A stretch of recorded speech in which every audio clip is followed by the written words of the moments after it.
Rolling up, Uber black Cadillac, high heel boots and a sexy body full of tats. Baby's bad, oh baby's hella bad. After her there ain't no coming back. Wanna take a run at that. I think she's feeling me, turn it up a few degrees. My imagination of her body gets the best of me. Oh gosh, she's such a tease, bitten lips, bruised knees. I'm addicted to her, need her touching me. Cause she got a bad little waist, and we tearing down this place. Off the liquor that we chase, got some egos to the face. Baby, I don't need no space. Coming closer for a taste, and I'll show you how I make everything just fade away. Cause she's like sex, drugs, cocaine, body so insane. Jealous of the clothing that she wears up on that tight frame. All game, no shame, baby came here to play. I feel like an addict cause she's sex, drugs, cocaine.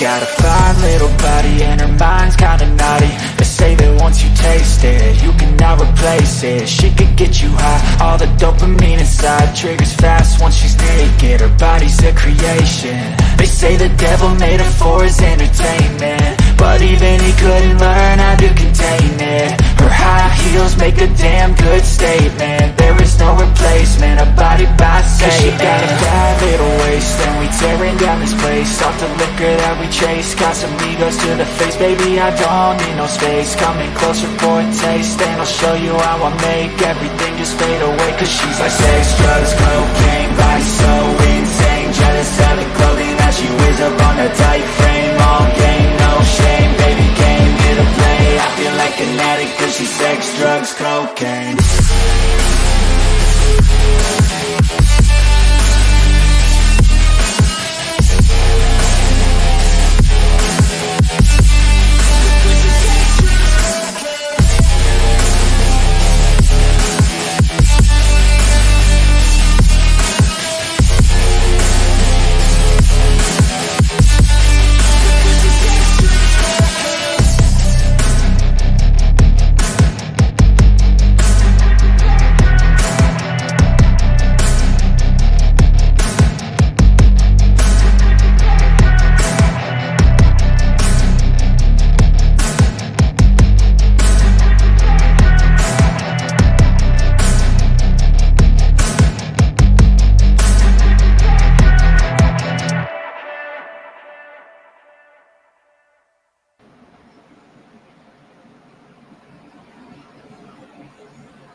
And that's how we start Livewire.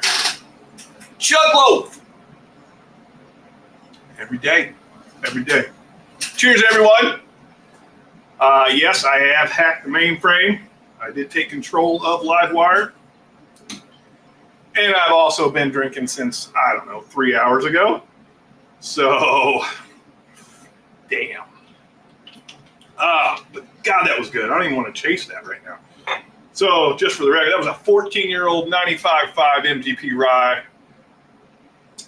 Man, that's a good bottle. Hate to see that one go. But anyway, let's say hey to everybody. Dry January is over. So we got Mr. Mom in the house. Cheers, Mr. Mom. Jeff Castle, William Hall. Top Dog, John Cloud, Bourbon Hall, Hazmat Comp. What's up, dude? We got Jeeps in here. Cheers, Jeeps, buddy. Let's see. Who else? Torup Hodel. How you doing, brother? Daniel Berry Sports. Cheers, brother. Wade, of course. Thomas Anderson. Is that Anderson? Yes, Anderson. Who else? James Morgan, my brother from across the pond. How you doing? That's a really good question, Top Dog. Where is Mike? He'll be running a little late. but he will be here, so that's good. I was on with Doc earlier. For those of you that went over there and saw that crazy Groundhog Day stream, it was a lot of fun. Always love hanging out with my brother Doc. Let's see. Who else? J-Zone. Oh, man, I haven't seen J-Zone, brother. Miss you, my man. I hope you're doing well. I know he's up north, probably trying to stay warm. This has been a crazy cold. Well, I had the garage door open earlier, and I was going to leave it open tonight, but my heater was just running nonstop. And that was even down like at 62. So that was the sign right there that I needed to go ahead and drop the door, and but I could open it. How's everyone doing? Jabronis.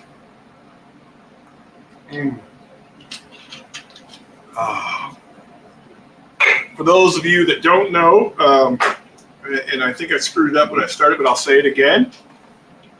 Chug life or chug loaf does not take a day off. So that's why I came in strong. Posted a link up there.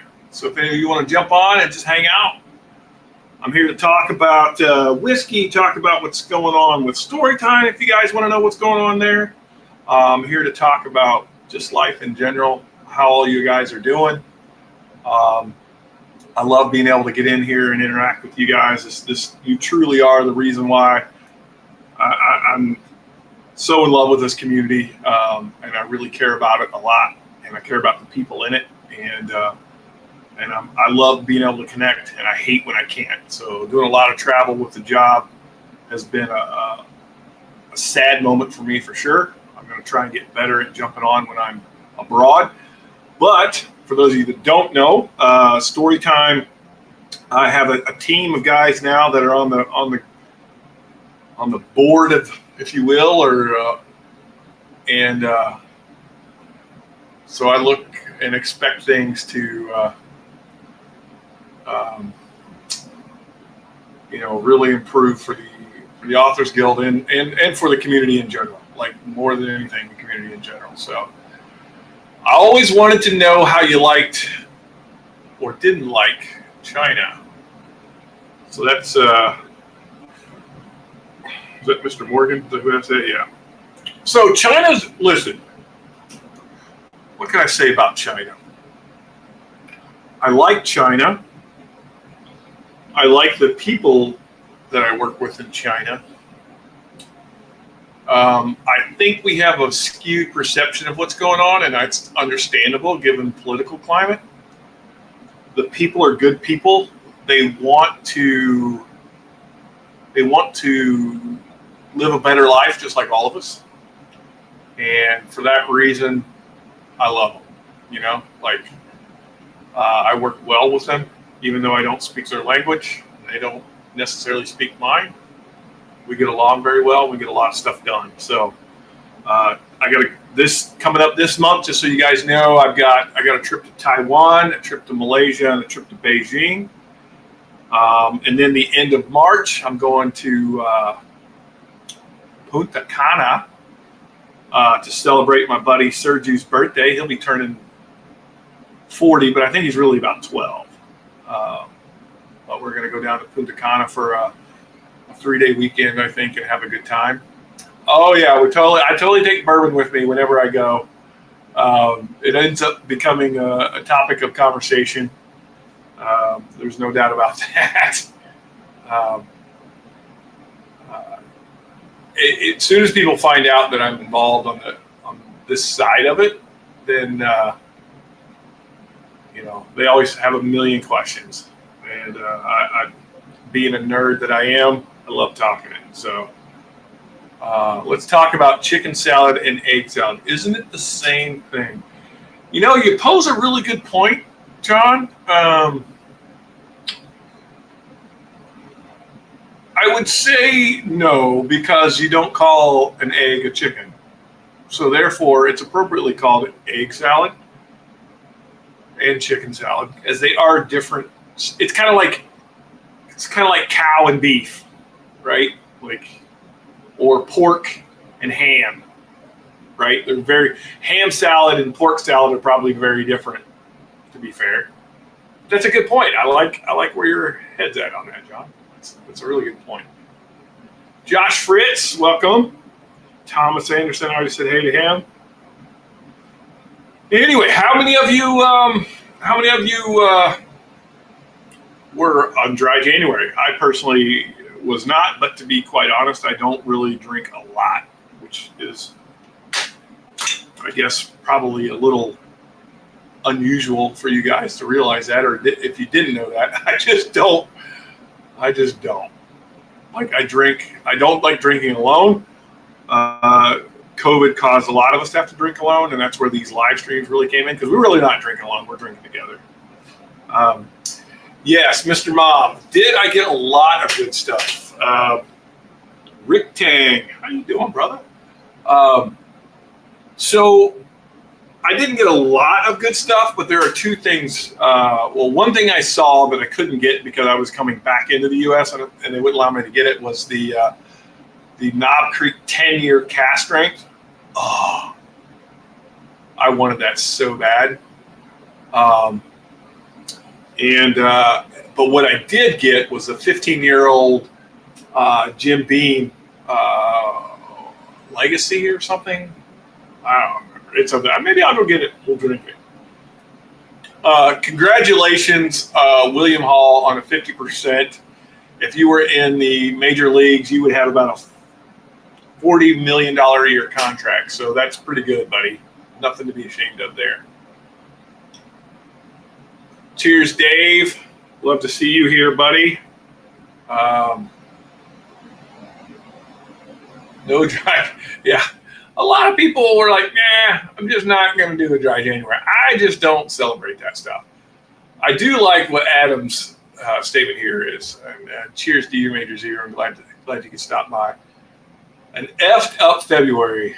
Like, it's my birthday. I'm over the hill now, 100% over the hill. I'll be 51 on Wednesday. No, Thursday. Shit. On Thursday, I'll be officially 51. So I think 40 used to be the over the hill. I think 50 is over the hill now. There is a 12-year cast strength, Josh Fritz. I actually have one. It came out in 2021 or 2020. It is unbelievable. Hey, Burton. Cheers, brother. Cheers to you doing a dry January, man. And cheers to fucked up February.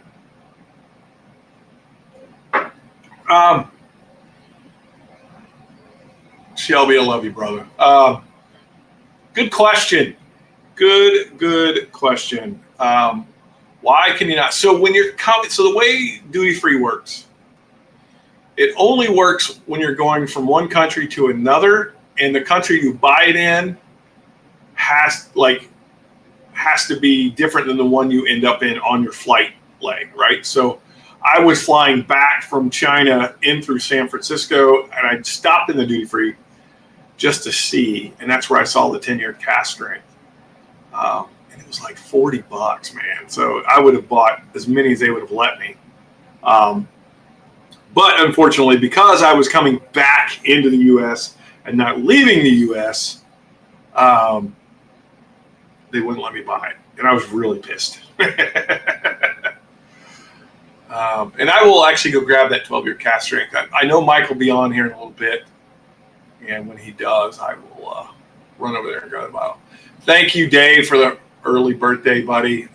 Thursday. So Wednesday night, I'm hosting a bourbon group here.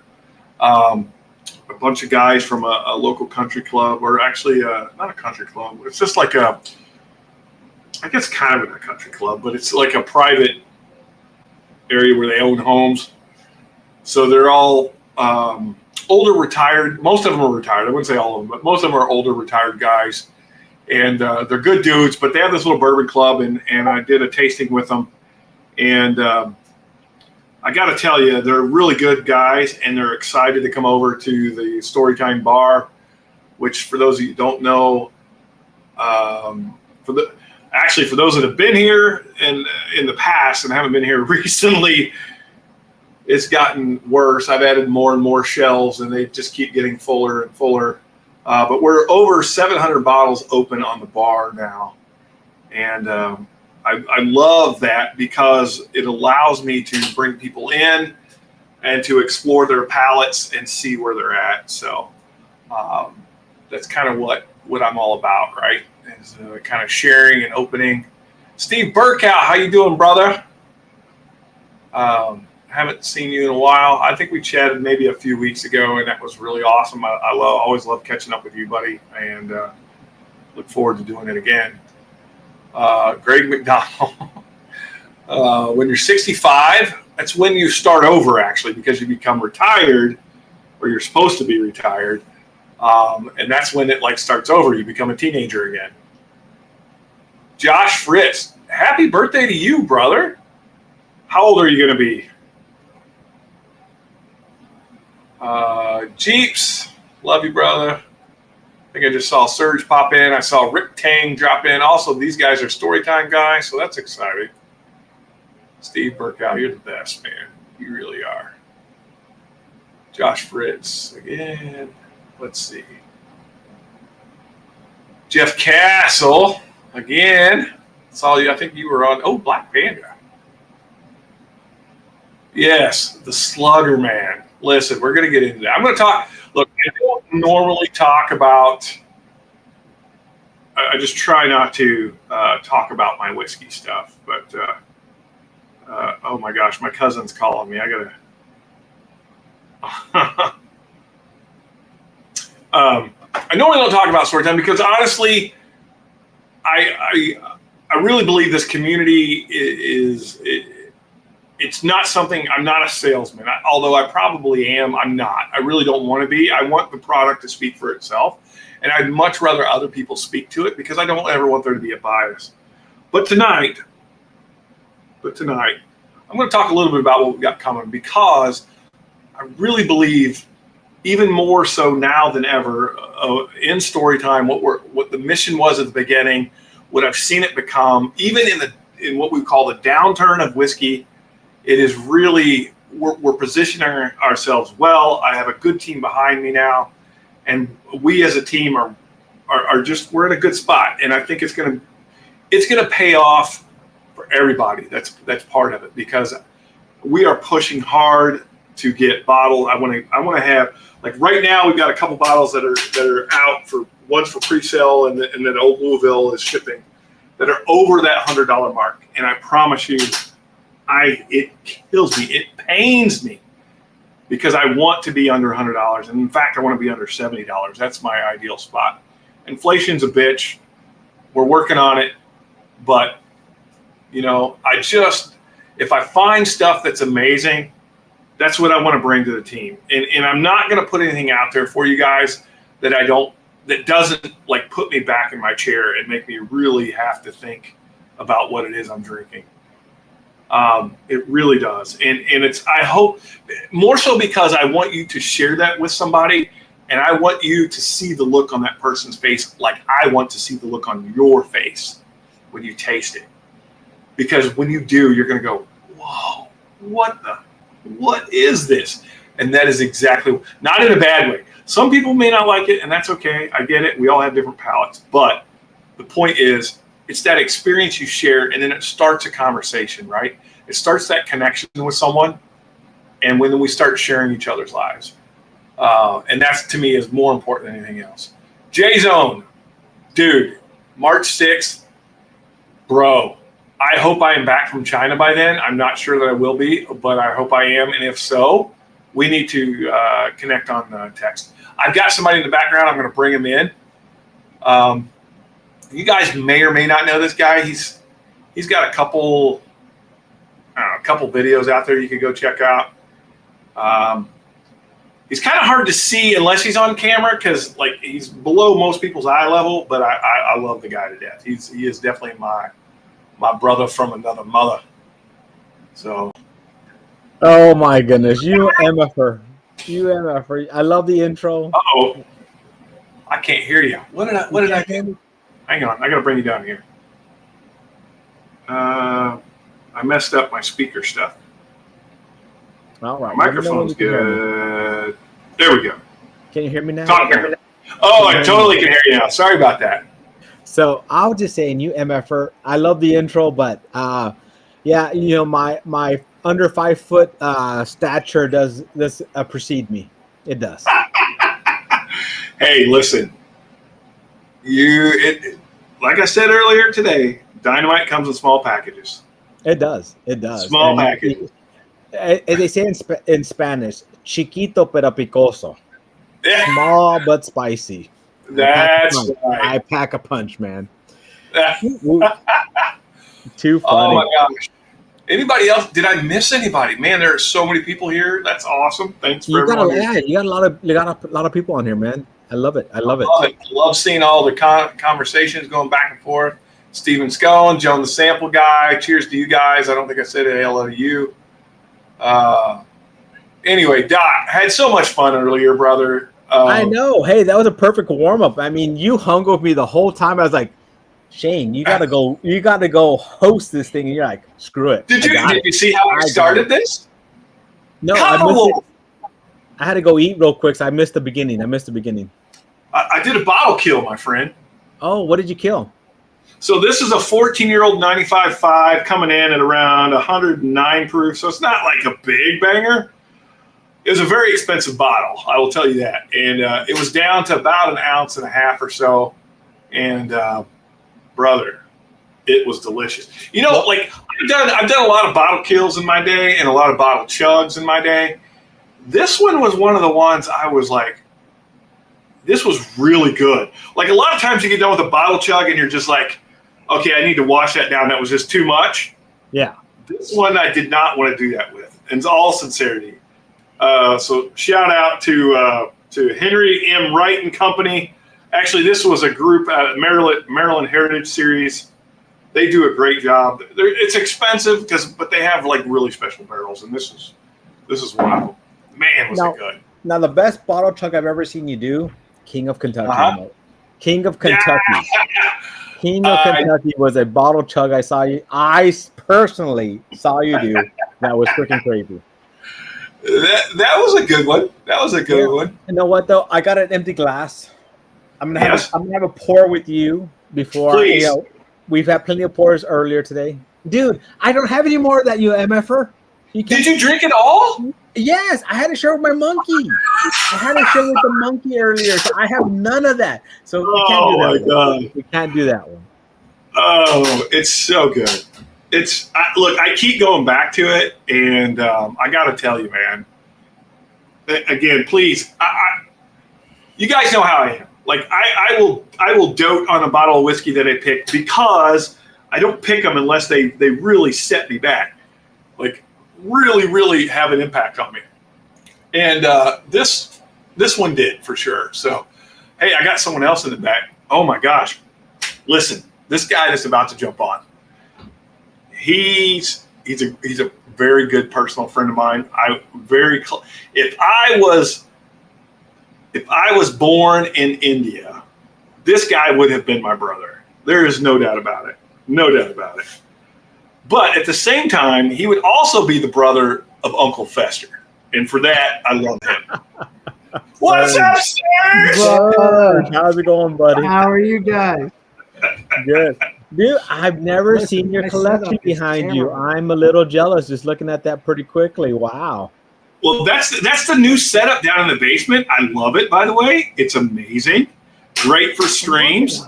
No, what? That is a great green screen. That's a great green screen you have behind you. I love it. There's nothing real here, Doc, okay?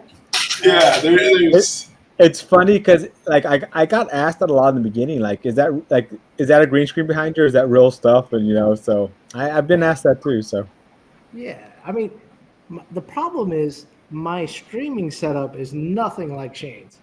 Like he's got professional. I've got like little goat and shit everywhere. Look at this background. I know, why are you facing that way? Why are you not facing your bottle, Shane? Yeah. Well, so I was going to set up over there, but here's the problem. My TV is right up there, and I wanted to be looking at the camera, and I wanted people to see my eyeballs. So most of the time I'm looking at my computer, right? Like this. Yeah. I'm looking down, so it looks like I'm looking down. But when I put it up on the screen, you actually get to see my eye. So I was like, I was going to set it up over there. I really was.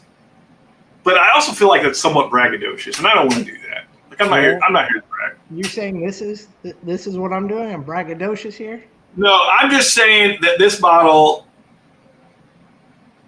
it's going to be top 5 2025. You heard it straight from my mouth. Every time you uncork that bottle, I always hear the same phrase. Bro, it's so freaking good, and you know it. I can't wait to get my bottle in this week because me and you we're doing a live Friday. It's a birthday live. We're gonna do a birthday live. We're gonna get so shit faced. It's not gonna be funny. And I've already warned my monkey already. He needs to drink a lot of water this week. And his liver is scared. It's scared. Yeah. I love it, dude. It's scared. It's not even just scared. It's scared. It's scared. It's gonna be. What was James? A night to not remember. Asking? What was James Morgan asking? I don't know how you guys do it. I can't see the chat like the video. Oh man, you got to know how to do it, brother. Yeah, I mean it's only my second live, and listen. Every time seems like the first. Okay, I need to get a pour. I need to get my one pour with you, Shane. What are we drinking, buddy? Yeah, all right. Let me. So anyway, real quick, Greg McDonald, you're not wrong. That was kind of my introduction to Greg. I think we bonded on that bottle chug. That was one where I chugged it, and then I immediately texted my wife and was like, "I need meat and cheese now." I love that. Adam's on the chat. Adam, I haven't seen you in like 6 months. Yeah, it's been a minute. All right. So I have the old Louisville here, but that doesn't mean that's what we need. You tell me, brother. What do you want to have? What is it you want? What? Got to be something I got, Doc. I'm sure. I think it's something you got because if it's, I'm gonna do a Shane pour, and you guys have the Friday at Fred's cigar. Oh, I do. Okay. He doesn't have, wait, Shane. He doesn't have it, Shane. He doesn't have it. What about the port night? It's because Shane wouldn't give it to me. Are we talking about the bottle, or are we talking about something else?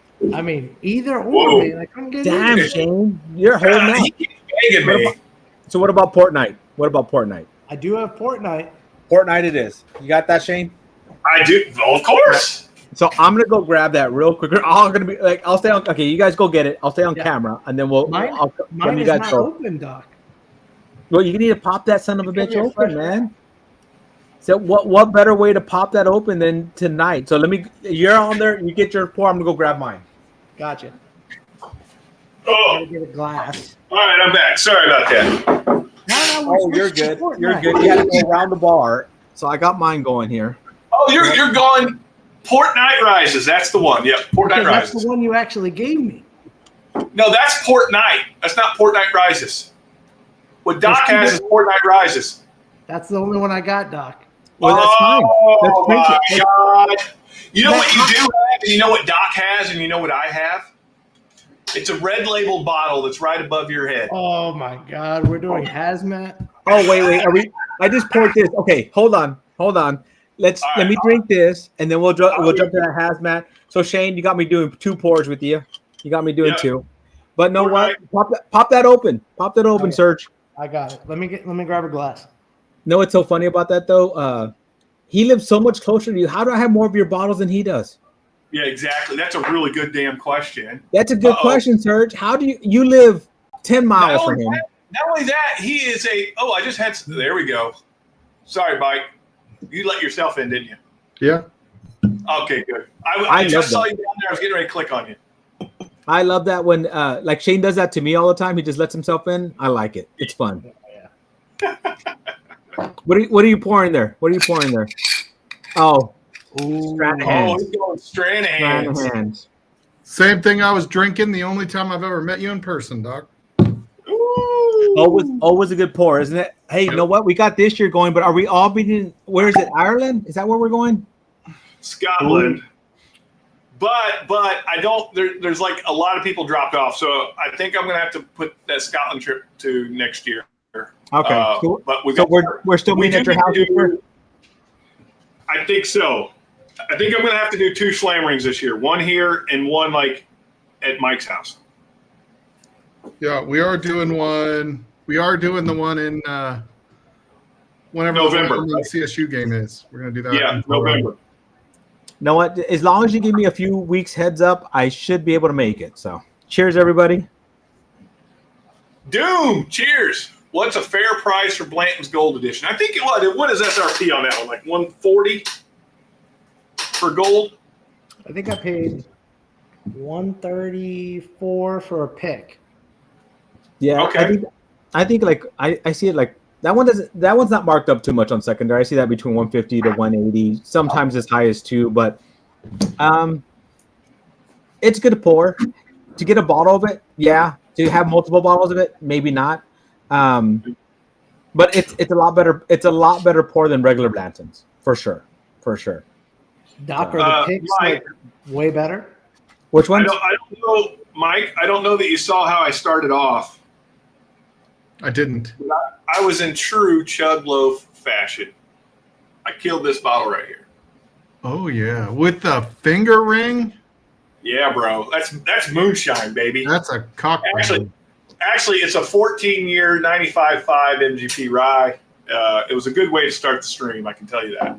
Yeah, and that's after hanging out with me for about 2.5 hours drinking. Yeah, jeez. I'm feeling pretty saucy. Not gonna lie. You guys are. Doom said there's $300 and $400. Nope, don't pay that, Doom. Not worth that. Not worth that at all. I think you can actually get if you want to get a bottle of it. Unicorn Auctions is a lot cheaper than that. You can find it on Unicorn Auctions. So just remember, I used to buy a ton off of Unicorn Auctions. I don't buy as much anymore. But with Unicorn Auctions, whatever price you're paying, expect 30% more. But the cool thing is now that when you're doing your bet, it actually is adding that price in there, so you kind of understand your pricing, except for the shipping. So just so you know that. I heard it takes a while to get the Unicorn Auction.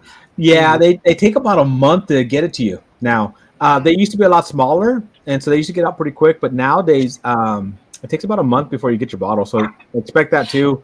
It's going to take a moment before it is shipped out to you. So they use another company. They send it out to them. Then they ship it out to you. But it takes a moment. But knock on wood, I've always gotten my bottles. So. Yeah, I don't think I've ever heard anyone have an issue just other than it taking longer than normal. Yeah. Nope. The interesting thing is the one time when they started getting a little bit longer, I actually emailed them one time and said, "Hey, you guys are taking like a long time to get my bottles. What's going on?" And they explained it to me, but they gave me 10% off my next purchase. So you can complain. You can complain and maybe get 10% off your next one. So. Oh man, Port Night rises. How's your port night that's not Port Night rises? Explain to me what I have, Shane, because I don't know what you're giving me anymore. Oh my gosh! All right, you have Port Night. Port Night by itself is really good now that it's opened up for a couple years. Yes, it really is good. It needs to open up, and when it does, it's good. My issue with it, that was a bottle. That was the one bottle that probably broke story time. Just to be really honest, because to me, I had a hard time with that bottle. It was only 4.5 years old, and the price on that thing was way too fucking high. Like it was like $75 or something like that, or $80. It was just way too expensive, I thought, for a 4.5-year-old whiskey. It's good, but it did not blow me away. It just did not blow me away. But after it opens up, it gets really damn good. Still doesn't blow me away, but it does get really good. I still have a hard time paying $75 or $80 for it, but it's a small craft distillery. Whatever. But Rises was better. So I think Rises is way better. Yeah. There's a comment there. Could we look at Mike's safe place? Oh, Ooh. yeah. That would be my youngest. Safe. What's up, Logan? I love you, man.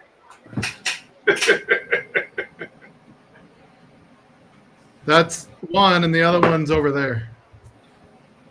No, Yep, I love it. What do you take? Your Penelope Architect? I don't know. He hates whiskey. He hates everything but pot. That's not true. Oh yeah, he loves the weed. Nice. He loves a little bit of the Colorado finest. The Colorado ditch weed. There's nothing wrong with Colorado stuff. I do. I like so- Colorado's finest yeah. single malt. Cheers, Mike, Aiden.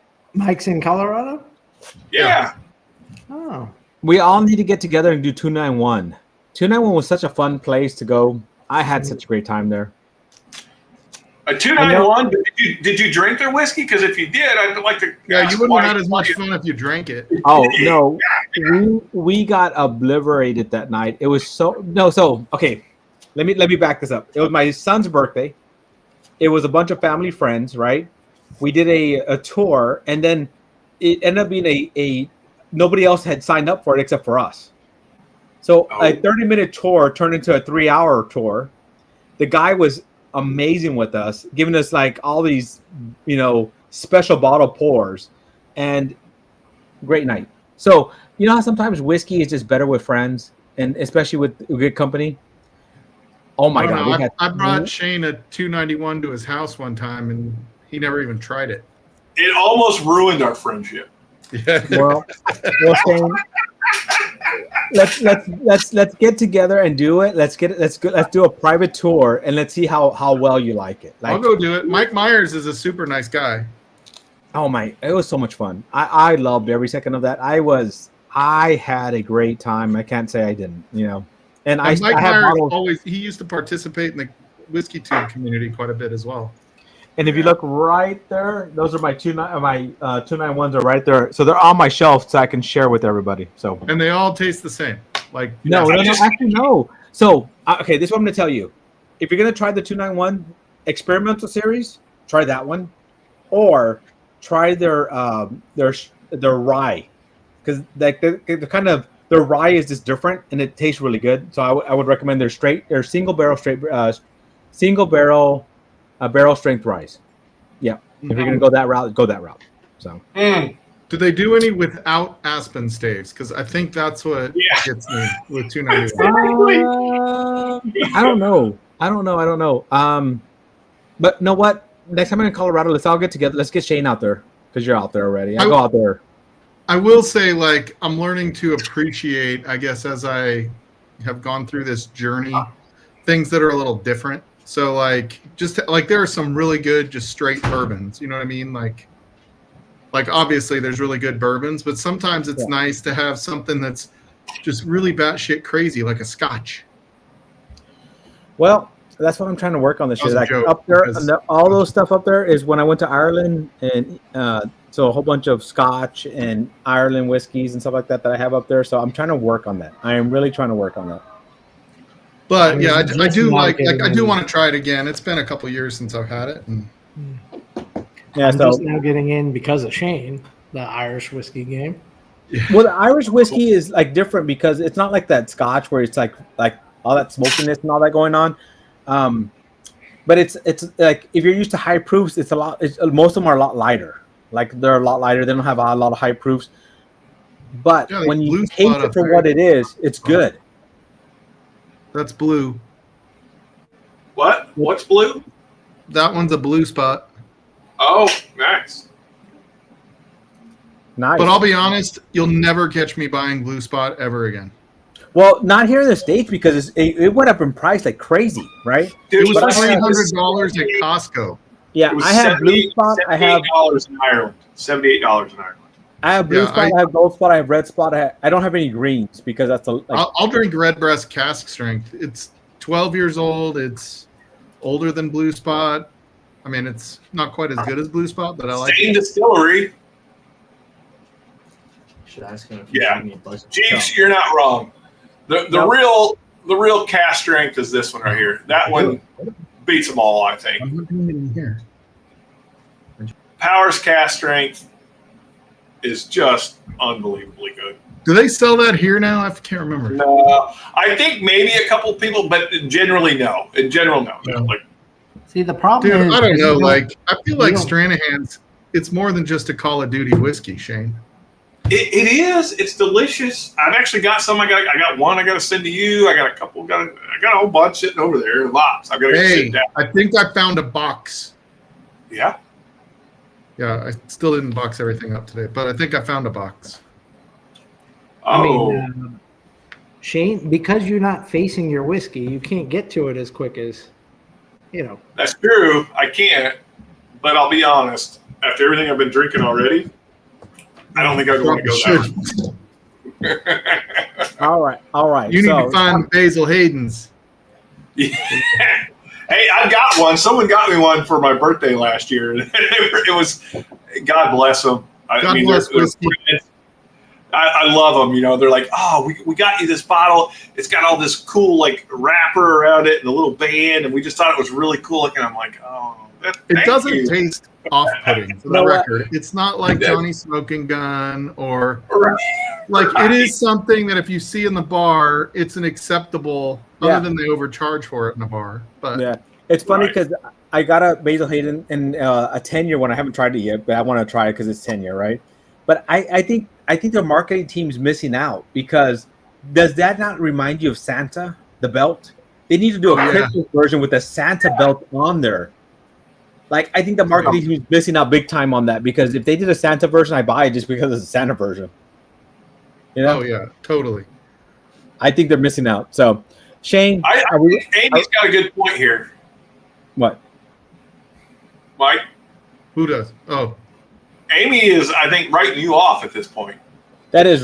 yeah. I mean, I'm never gonna recommend Basil Hayden. I'm just saying, like, it's not gross. Like, for the record, I like Dickel. Some of them, anyway. Well, that's okay because Shane likes the dick without the L. Yeah, he doesn't like the "ol." He just likes the first half. Yeah, 100%. The first syllable is delicious to Shane. Yeah, exactly. And he likes to drink it slow. Cheers, Joe. How you doing, brother? All right, Shane. I got to work tomorrow. All right. Oh, hazmat. All right, let me go grab it. Are we doing this? I mean, A small pour, right? A small pour. Yep. You grab that. Grab that. It's right there. I see it behind you. You have one too? This is a sad day. Look how low mine's getting. I know. Look how low. Like this is mine too. Look how low that is. mine's We're gonna go good. to Serge's house and Good. steal his because he apparently doesn't drink it. He doesn't approve. He doesn't enjoy it as much as we do. It's hard. Also, another thing that she said. All She said some shit. Yeah. right, my last pour of the night. Thank you guys. Still, so Dickel is still good for those that are under the hill.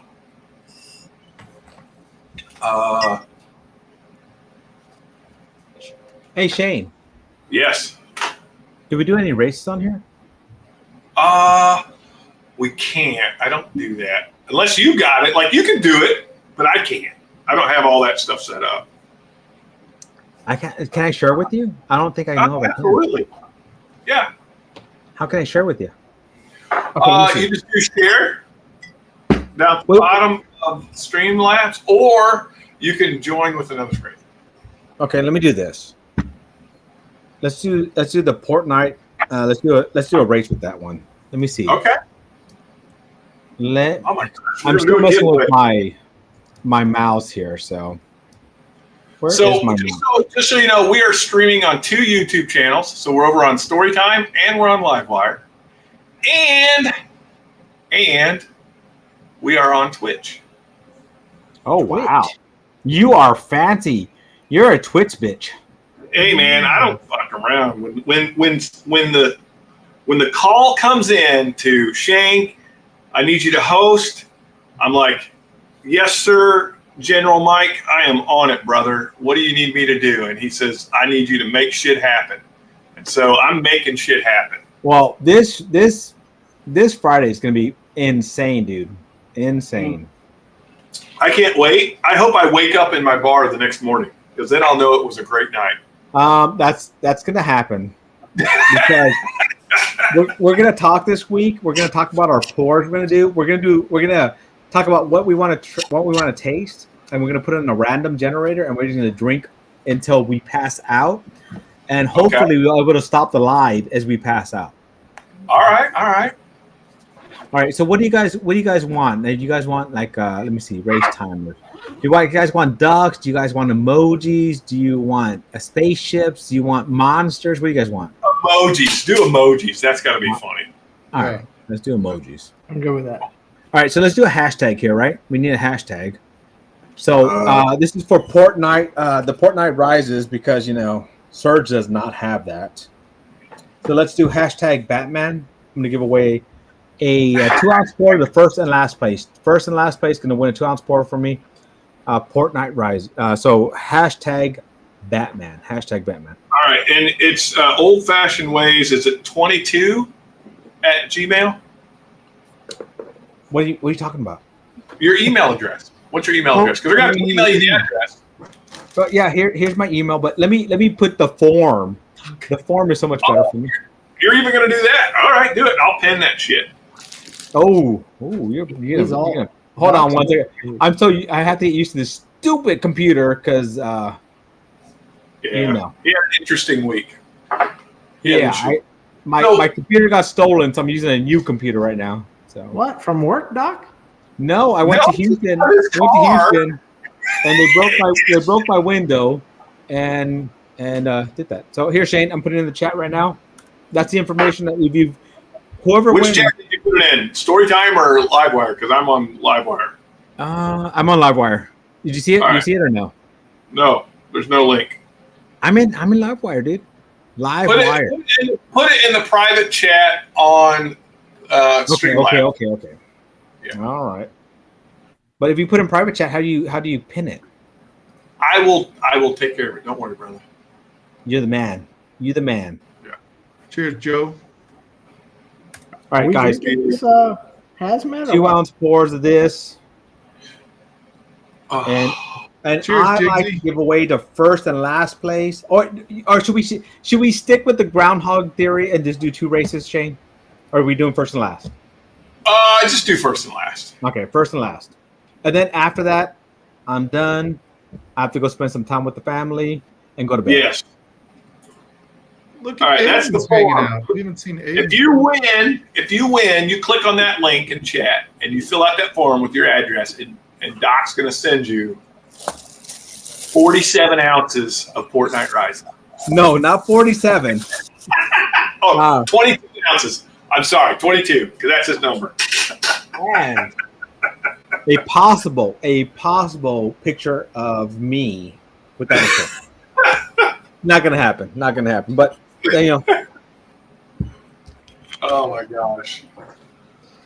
this is what we do. So wait till Friday. Friday's gonna be freaking amazing. Wait, what is Friday? I don't know about Friday. So Sir, Friday got going live, and we decided. Hold on, Shane. Go Serge, ahead. were you not watching us earlier, Serge? No, Earlier he's a jerk. tonight? No. I'm so sad, Serge. I'm so sad. Listen. But go ahead, Shane. Now explain what it is. All right, so Friday night, Doc is going to go live. And while we were on his stream earlier, we had several people in chat that were like, hey, it's my birthday in February. Doc's birthday's in February. There was like, I don't know, six people easily that were like, it's our birthday in February. So we're like, all right, when you go live Friday, let's make it a Friday live birthday stream. Yep.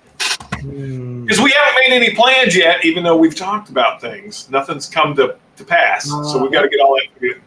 So now Friday's off the table, just so you know. Friday wasn't the day. It was going to be Thursday. All right, there you go, Thursday. Because that's my actual birthday. Thursday. Thursday, you can take Shane out. Friday, you hang out with us, and you could possibly win some crazy bourbon. So normally, I try to restrict myself on how many pours I do a night. This coming Friday, because it's a birthday, off limit.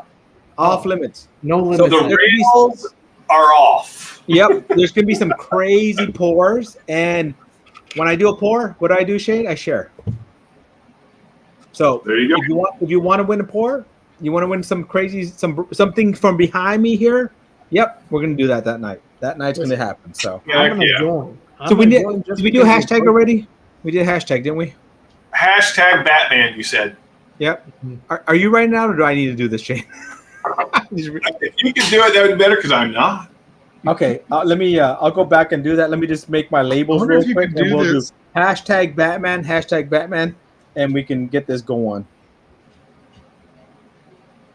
What were you saying, Mike? I wonder if Streamlabs will let you do the giveaways. I think StreamYard lets you do giveaways. Switch that around. I put it there. No, I put myself over it. No, you over there. Hey, it's your stream. You're much more beautiful than me. Yeah. Rocky Mountains, bro. All right. Let me Uh, the water. yeah, no, start Streamlabs typing is- these in here. we were doing it on Doc Stream earlier, so it's all good. All right, hold on, guys. I don't have to scroll back because I don't want to miss anybody. Hashtag Batman. Start it now. Like I'm gonna start all over again. Hashtag Batman. If you even put it before, put it now. I'm gonna start so I can start copying them. So Port Night Rises, followed up by 13-year-old Barton, finished in port. Holy shit. I haven't even tried it yet. Tom Black. Sorry, So keep Mike, going. you're going to Minnesota. Yeah, it's gonna be great. You're going to Minnesota, don't you know? What are you Yeah, going to Minnesota for? I've got customer meetings with a fairly large power company, Oh. So it's kind of a big deal. They and have over 200 subscribers. and interviewing a candidate while I'm there. Oh, are you hiring? Yes, and I just found out I now cover Chicago. Oh, It's out of man. nowhere. We'll just add a state. Yeah, a small one, a small city. Yeah. I mean, I hope you don't have to go there often. I like Chicago. I don't mind visiting Chicago. I would not want to live there. You say like okay, I'm with you. Like just going in, flying in, maybe hitting a couple places, boop, boop, boop, whatever. But They got some great pizza. they do have some good pizza. Dude, they have that like deep dish pizza place that's sort of by the airport. That place is you can only have So one you want piece and it's to go to Giordano's. You want to go to Uno's. Illuminati. Illuminati's. Yeah, that's another one. Hey, Emily, Port was summoned. I think I owe Emily I gotta send her oh, no, I know what it is. Never mind. Don't worry, Emily. I got something coming for you soon. Okay, hold on. Yeah, you can go party with Joey Bag and Donuts and Tim Evans. Yeah, we'll see. I don't know if I'll have to go there. Next Monday, I fly to Arkansas. Oh my God. Yep. I have to fly into Little Rock, and then I have a fairly large customer in northwestern Arkansas that some people have heard of. Oh yeah, So I'm going to fly out of Bentonville. I got you. Aiden's not wrong. You got to go to Portillo's. They got a lot of good stuff going on at Portillo's. When I've you're got in a bone Chicago. to pick with Aiden. Dude, I haven't seen that guy in forever. I'm so excited to see his name. Like And he I hasn't just- even found me another Knob Creek 12 cask strength. what a douche. Come on, Aiden. You're better than that. It's Bush League. It's Bush League. I mean, he only got like 8 of them when the original came out. All right, so we only have 30. We have 34 people watching, but only 10 people signed up to win some free whiskey. What? And first and last place wins. So First and last? Yeah, Totally first and gonna last. win that one. First and last. So I need hashtag Batman so you can have a chance to win this whiskey. Hashtag What? Batman. Pequod. Come on. These That's things are probably my fucking favorite phenomenal, pizza. by the way, Shane. You should get one. What is that? The Kindle Scribe. Oh, you know what? Something I've been thinking about getting actually. Dude, I like it. Yeah? It's I don't even carry a notebook anymore. I just carry this. Dude, that's fantastic. I'm trying to get Frankie to write in her diary on this so I can read it, but she doesn't I don't know that you'd want to read that. I feel I know. like Usually she only writes in her diary when she's pissed at me, so Yeah. Emily. She does it nightly. Just kidding. There's my email. I think I put it in there, yeah. Send me an email there, Emily. Give me your info so I can get a package out to you, please. It won't be for probably a couple weeks, but it will be coming. Have you had Pequods? I had what? Pequods in Chicago. The deep dish? Oh yeah. No, I haven't had that one. That's those like singular places. Yeah. Like they're the same as if like when you go to New York. Yeah, New York, and you get that like mom and pop shop. You're like, yeah. There's some of those in Chicago too that like took the Giordano's and Illuminatis to another level. It blew me away. There's one in Detroit. If you ever go to Detroit, you gotta go to. This is a must go. You go to Greektown and there's a pizza place called Pizzapopolis. It is unbelievable. You will never have a pizza like it. It's Chicago style pizza on another level. What? I missed that. What is it? Called Pizzapopolis. So so we have a restaurant here in town that calls it Chicago style pizza. It was like, remember when Little Caesars came in square pizzas?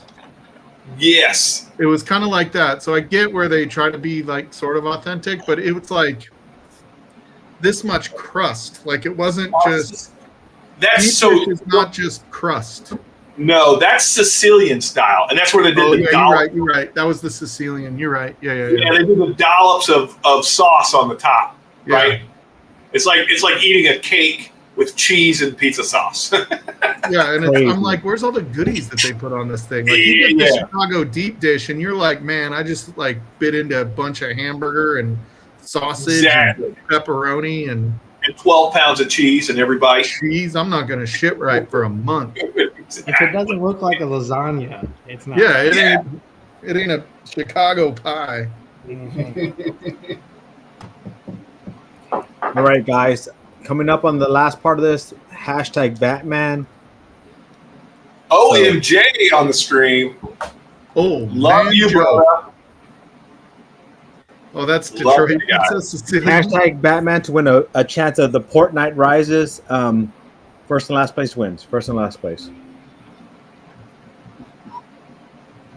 I love it. Oh, shut your freaking mouth, Aiden. Somebody time him out. Just kidding, Aiden. We're not timing you out. I don't necessarily. I mean, look, Pizzapopolis is probably the best pizza I've ever had. Pretty sure California Pizza Kitchen's the best. Oh, you suck.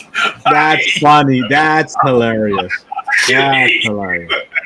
I mean, but I've been really trying. Like, I've been really wanting to go to New Haven, Connecticut. Like, isn't that like supposed to be? Oh, that's where Mystic. Oh, is it Mystic Pizza is in New Haven? Or no, that's in New. They rate New Haven pizza as the best in the U.S. Where So who rates it? Who does this rating? I mean, I watch like Rhode Island, Portnoy, and like those people. I don't know if it's real. Yeah.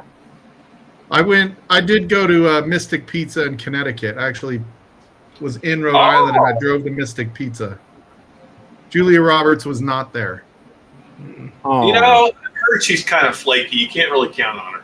Yeah, she's had way too much surgery. She thinks she's so important and shit. Like, come on, get your ass to the pizza place. Hey, don't be mean to my Julia Roberts. Dude, so I watched a movie last week, and it was the chick that played in the Lycan one.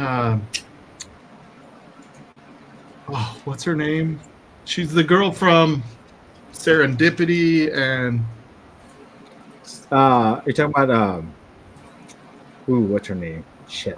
She was dating Matt Rife for a while, even though she was like 15 years older than him.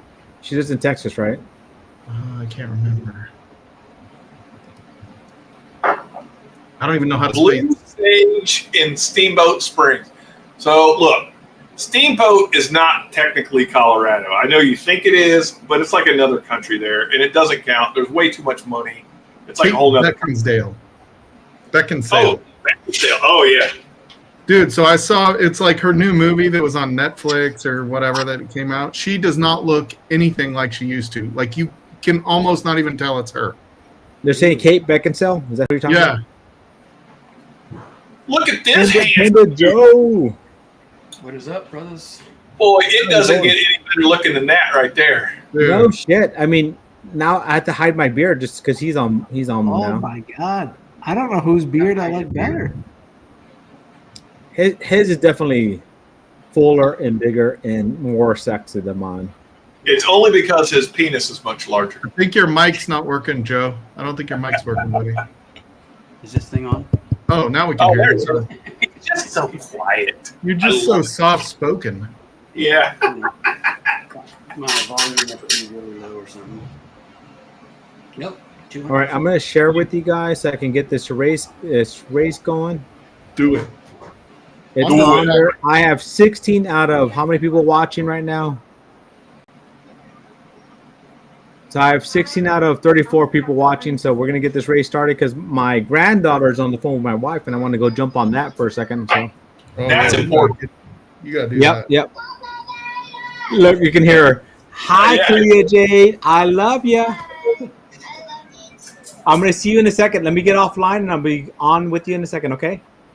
Let me. Uh-huh. Okay. Hit go. All right. So we got this going. Let's get this going. Here we go. We're gonna do 122. We're gonna set that. We're gonna. Whoever wins, fill out that form. Yep. Fill out that form, and we'll get that bottle to you, or sample bottle. Shuffle. Let's get this started. Let's go. So, first and last place wins for me. You fill out that form, and I'll get this to you. And these are for Port Night Rises. So, Joe, how you been, brother? I loved the stream you did where you debuted that movie. That was it was a tearjerker to say the least. I appreciate you showing up, hanging out. No, man, I literally I sat right here and watched that thing, and I was engaged the whole time. It was so freaking amazing. Yeah, that was what we did three years ago. Not what we did, but we were part of.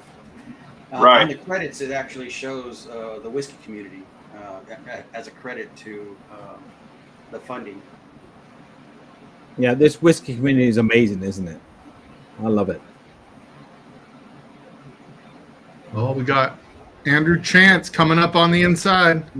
Oh, Doesn't Oh, everybody- Josh, you're fading. You look like you're getting tired there, buddy. Oh my God, we got everybody pretty close together here. Somebody's dropping back. We got Hazmat Compton John in the back, or ASMR on the bottom here. John Cloud coming from behind right Look now. at it. Got 5 seconds left. 4, 3, Stan. 2. Oh, Stan's on a mission. Oh my God! Somebody needs to drug test that emoji. Yeah, that was like some Steroid performance emoji right there. activity. Let me write this down before we forget. So this is First and for last. Fortnite. And then first place comes out to Stan Sabic. Congratulations. And I do first and last place. So let me get to last place here. I thought I had it. Well, who's last place? Josh Fritch. Josh was in the lead like the whole thing. He like blew his wad too early. And then he ended up losing and still won. Yeah. Yep. He loses and still wins. So I think Shane put it at the top there, fill out that form so I can hand deliver these to you. If you don't do that, I can't get this to you. I can't get this precious thing to you. So definitely fill out the form so I can get these to you guys. So Donald Rance, I don't know what's broken with your palate, but if you're talking about the John's Lane cast strength versus the regular John's Lane, Sometimes it's okay to be wrong. you know, it is. But when you're in Canada, I kind of expect it. Yeah, like, Ha! I kind of especially with that tariff. I don't even know. Yeah, what no that is. shit. Maybe they Oh, tariffed John his sees his palate. name twice. Maybe, John. And you still didn't win. Yeah. Too funny. So, hey guys, I'm gonna jump off. I'm gonna go talk to my Hey, granddaughter. thanks You guys for, have a great night. Thanks for the giveaway, Doc. Yep. Appreciate it. buddy. And Friday, Cheers. Friday's gonna be crazy. Me and you, Shane, together. We're gonna get toasted. Yeah. Old fashioned ways. on YouTube. Check it out Friday. All right, guys. Somebody Peace, post guys. that Be link. careful. Thank you, guys. Cool. See you, Doc. Thank you. Oh, I'm glad that guy's gone. No, I'm just kidding. I love Doc. So, Joe, man, holy moly. Like, when is that? If I understood that right, that's coming out on like. Right now, it's on PBS until February 8th. So anybody can go watch it now. Bro. PBS something. I forgot the link. I feel bad about not remember the link, but it's on PBS. Damn, it starts with an I, but it has a new filmmakers type deal, and on February 8th, I think they take it off, and I think they might be trying to get it to like HBO or someplace else. Oh, okay. Look, if you guys don't know what we're talking about, it was as a documentary, and is it 17? Is that the number? Yeah, 17 Marines. Yeah, 17 Marine, and it's 17 carvings, Yeah, 17 carvings. and it's just, man. The documentary is called "Make Peace or Die." Okay. Something a little subtle, I mean, look, buddy, cheers to you. Cheers to that girl. Oh, he turned it off. Cheers to you. Cheers to the team that put that on. Like, wow. It gives you a real good insight into the post-war trauma that's really experienced, right? And the connection you guys had. And it was, for those of us that didn't get to serve or didn't choose to serve for whatever reason, it gives us an opportunity to at least like peer in to what you guys went through, and for that I am eternally thankful. That was such a well done documentary. I really enjoyed it. Oh yeah, very, very, very, very pulls at the heartstrings. It's you get to see some of the families on, a lot of families don't get to talk about their kids after they have passed away, during wartime or during deployments and stuff like that. So I'm glad that Anthony and Manny stood up, and Independent Lenses. There it is, John Cloud. It's called Independent Lenses. Okay. Yes. And that's, why would I forget that name? That's so weird. I would forget. All They people. put vowels in it. They put vowels in it, bro. Yeah, that's right. Not vowels. Yeah, I was like, they're spelling that wrong. Yeah. That's awesome. That's awesome. I already saved it. I'm gonna watch it for sure. It's really good. I was very fortunate to get invited to see the stream with Joe, and I literally sat right here and was just misty-eyed the whole time. And it's such a good story, and it's one everyone should know about. Now you're only going to be able to watch for a week for free before it goes into something else. Yeah, it goes into They something announced else. it today or Yeah, yesterday. February 8th, I believe, is the last day you can watch it. Okay. I still think we need to set up, Joe, a bracket for military and first responders to do whiskey battles. Oh, that would be really good. I mean, of course, I'm going to come out on top. Yeah, it's like, I mean, That's just me. do we make them like branch specific battles, or do we just like free for all? If you served in any capacity, you I think that would be pretty tough to try to get service specific, but yeah, I think it'll be hard because there's a lot of people in this community that have served that. yeah, and we are the few, the proud, the Marines. So it's You're like the Navy's little brother, right? Navy. Just kidding. Navy wishes. It's funny. I had a really interesting situation arise. So we released a bottle last Christmas called Drill Sergeant Dunnies. And the guy that I used, kind of the image I used, was the guy from what's that called? Shit. Everyone knows him as a drill instructor or drill sergeant. I know what you're talking about. Irby? Why is Private Pile sitting in my head? Why Exactly. are you stomping the shit out of Private Pile? Arlie Okay. Ermy. Yep, that's it. Yeah. That's it. Yep. Yeah, so I used him, and then I imposed Sean Dunny's face on it, and someone was like, Marines didn't have drill sergeants. What are you doing? Like, that's not a drill sergeant. And that's not true. Full Metal Jacket. That's not true. That was a drill instructor. Drill sergeant. Yes, now it's called a drill instructor, but the Marines... They've always been Army.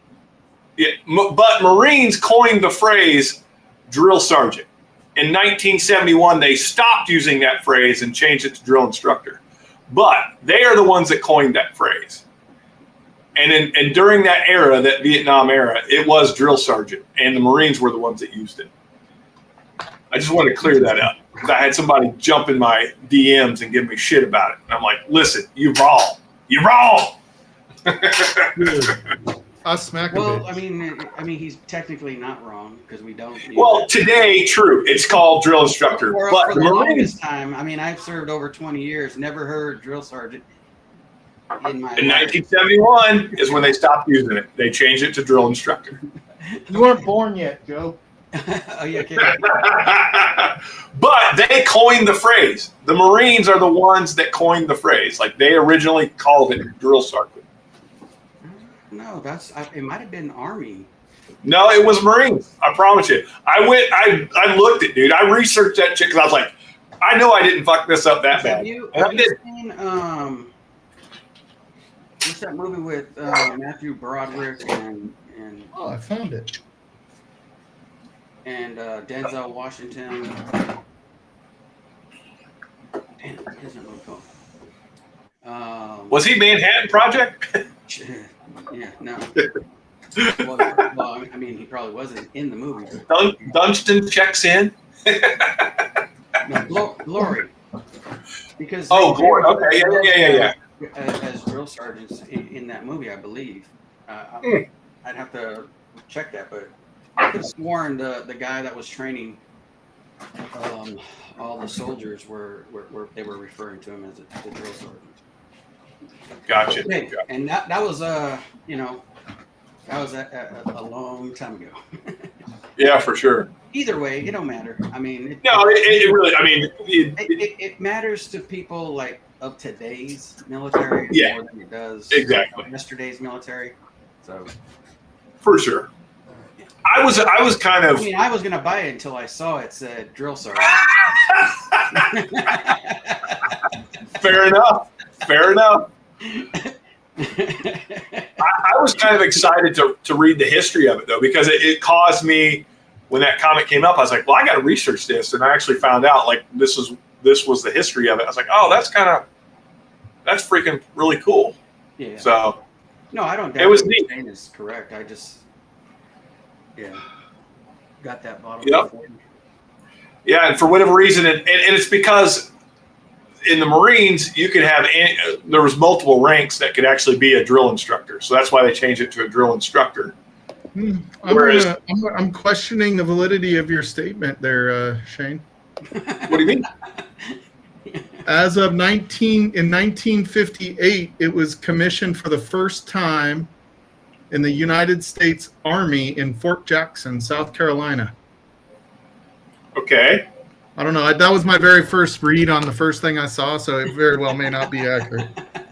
Okay. And then did you see when the Marines in 1971 stopped using that term? Yeah, they said that it said because the Army made them quit. Maybe so. I don't know. I made that up. I wasn't even in the Google search. But it was in, I think it was 1971, if I remember right. I think that's what I meant. I believe you. I was just like, I wonder why they quit using it. And I Googled it, and they said it was the Army. Yeah, so the Army uses it now, but the Marines, you can, like I said, you can be multiple ranks or different ranks and still be a drill instructor. Oh, the Army does use it now. Okay. Yeah. Yeah. But anyway, if nothing else, it got me to do research, which is always good.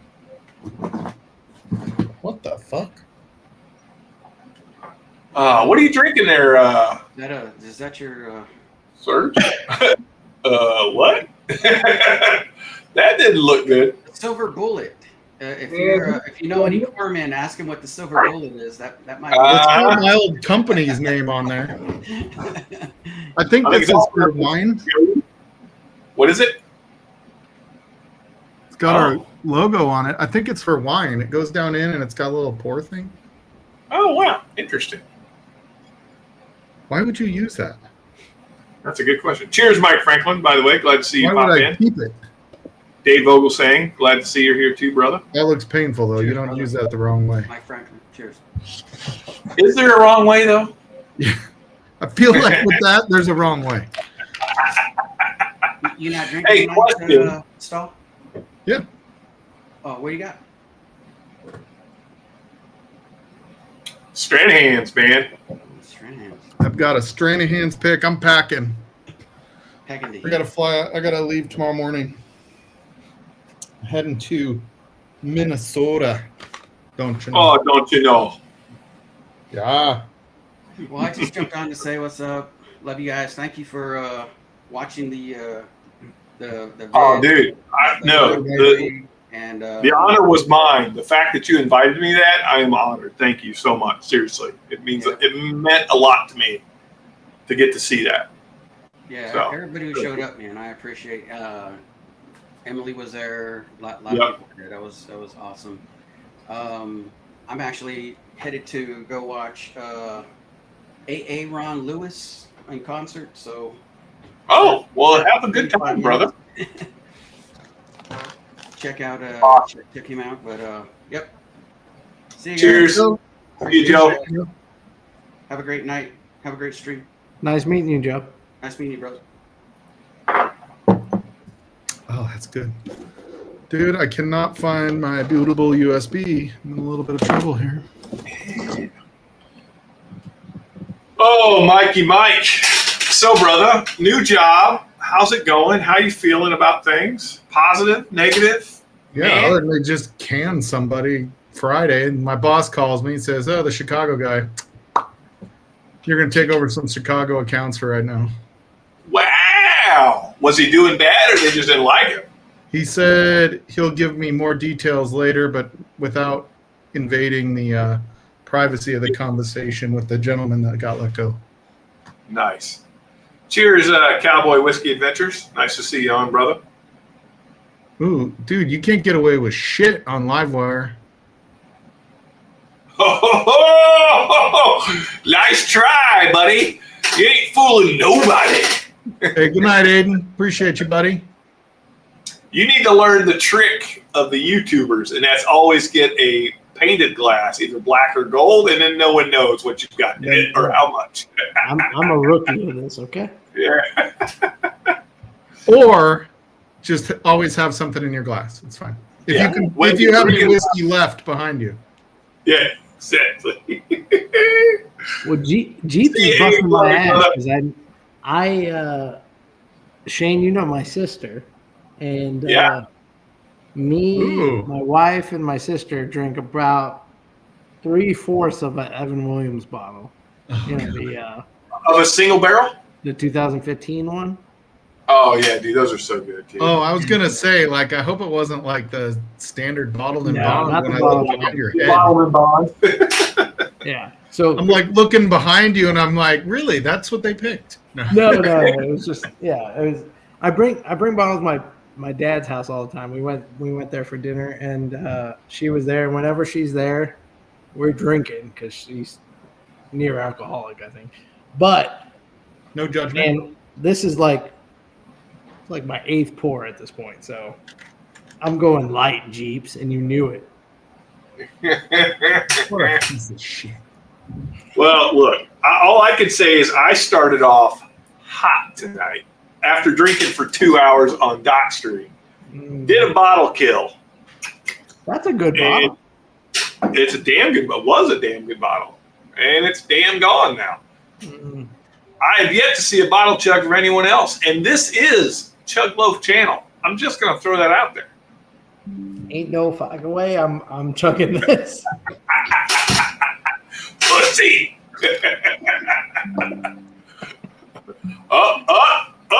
Oh, look at that. Oh, bubbles and everything. I love that guy. Oh, that's a good Love one. that guy. Mike, you all right? No. And you know what? Oh, What? that's Chug Loaf does not take a day off. I still have the sweatshirt to prove it. Oh, shoot. That one was actually pretty popular, that thumbnail. Oh, yeah, that was a good one. And frickin', I can't tell you how many group texts I'm in when that comes up. Oh, yeah? Nice. Money making tape. Cheers, brother. Glad you subscribed. Donald Rance, no matter how many times I have Old Bruichladdich, it always leaves me floored. Well, Rance, as we discussed earlier, your palate is obviously suspect, since how you pick the Powers Johns Lane regular over the Powers Johns Lane cast frame. I've just got to say, I got to throw that out there. Suspect. Love you, you Irish whiskey Yoda. All right, because I have no idea what I'm doing streaming, my laptop's about to die. All right, brother. All right. I'm glad you jumped on, Yeah, and I'll be really glad when you fuck right off. So yeah. I mean, listen, better without me than with me. I'll tell you that for sure. Cheers, man. that's what your wife says. Hey, thanks for coming, Serge. Appreciate it, man. Mike, super nice to meet you. Yeah, We're nice gonna hang out again. Promise? For sure. almost every Sunday. Almost. Let's do it. Maybe not next Sunday, though, because we're having our anniversary vacation, so I may not be live next Sunday. Ooh. Yeah. So this year, wait, is this year 20? 21. 21. Holy shit, Mike. 21 years that she's put up with me. Congratulations. Who would have Nice thunk, for yourself. right? What's that? Who would have thunk, right? Dude, it feels like He's 20 gone. days underwater. Bro, you're a liar, but I still love you. 20 days underwater. Oh, Serge's battery died on him because he doesn't understand that you have to have power. So, Well, this is bootable, but I can't tell if this is it.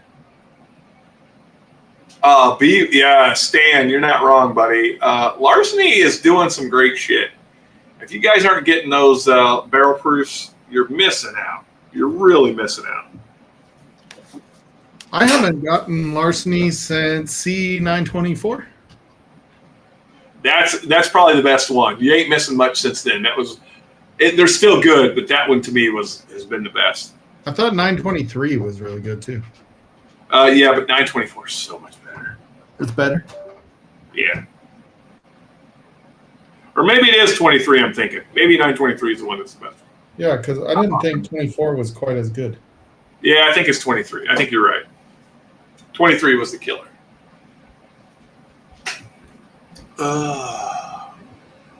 I'm gonna see if I can boot off. What do you need to drop a link for, James Morgan? What do you want? You want to jump in and join us? It's pinned at the top. James Morgan doesn't join. He's asking. Amy Boehm, look, the new Riff single barrels, like, they're 50-50 for me. Some of them have been really amazing, and some have been just meh. But when they're good, they're great, you know? The which? The new Riff single barrels. Oh, new Riff single barrels? Yeah, okay, Stan, you're right. The 924 is the new label. That's not the best one. It is the 923. So Serge is he's part of Storytime, James. You're going to see more and more of him from on the Storytime channel, especially as I'm traveling more. Him and some other guys are going to start taking over some of this stuff. I think they're going to start being a lot more active on social media. Dude, I just got a picture from the Bourbon Engineer, and he's been making looks like flight boards out of staves, barrel staves. Oh yeah. So when he said teak oil, he was not shitting. He's covering these things in teak oil, and there's like a whole bunch of these damn things. Well, Brian, the community is going to be better for it. So thank you for that. Fuck. It didn't work. He is on TikTok, James, and I think he's under what is it? Surge. I don't do TikTok really, but he does, and we do have a Storytime TikTok now. So I have some breaking news. Dude, have you seen this shit on DeepSeek? Yeah, dude, it's kind of weird, huh? I'm calling bullshit. Well, did you see where they were only 17% accurate? Yeah, and they and there was like I saw a bunch of reports about how biased it was. Like, so it's like ChatGPT when you ask it to, you know, how it got to that answer. It'll like list it out as you do it. And when you went and used it, and somebody put in like, "Tell me what happened at Tiananmen Square," and it went through, and it was like, you know, students, you know, killed, and then at the end, the final result, that was just the steps to get there. But then it, you know, prints the results at the end, and it was like, I don't have any information. Oh wow. Okay. So yeah, so my company right now, we've got a huge AI lab that customers go and do POCs on right now. We're doing full testing to see if it's really as efficient as they say, and because it's definitely efficient, but if it's predetermined, it doesn't really matter, does it? Yeah, well, I mean, it's like they do it in a different way than ChatGPT. Like ChatGPT has to look through all, you know, 900 billion parameters, and somehow they've engineered the code where it only has to look through the most relevant parts of the code, which is probably why it's not quite as accurate. But Gotcha. I mean, look. Here's the thing. So someone's asked me. I think it was James was asking about China earlier. What I thought. Here's the deal. You want the skinny on China? Here's the deal. And this is coming from an engineer, so take it for what it's worth. The U.S. at the turn of the 19th century into the 20th century, we came into the Industrial Revolution, right? So we developed automobiles, and then Henry Ford changed the way we manufacture everything and anything, like across the board, whether it's aerospace, guns, automobiles, heavy industry, anything, you name it. Henry Ford changed it. And what that caused us to do as a country is to develop technology and methods and methodology that we applied across the whole gamut of anything industrialized. China, who has been 100 years behind us forever, and in the 70s really caught on to our industrial revolution that was 70 years prior, there's a huge gap. And they never really had an automotive industrial revolution like we did. So they went from not doing anything to all of a sudden latest technology, and then there's this huge gap in how to use it. That's changing at a rapid rate. And when I was there this last time, the thing that really stood out to me was how many car manufacturers are in China now. There are an unbelievable amount of Chinese car brands. That will be the reason that China catches up to us if we're not careful. But they're learning at a very fast rate. yeah, I mean, what I got out of this, like outside of just the politics between China and U.S., Of course. is that we go down this path with everybody is developing to NVIDIA's hardware instead of developing the new way of doing things, right? Right. And they had to come up with a different way of doing things because they couldn't get NVIDIA hardware. They could only get those old, you know, whatever they are, 800s or whatever that they're running.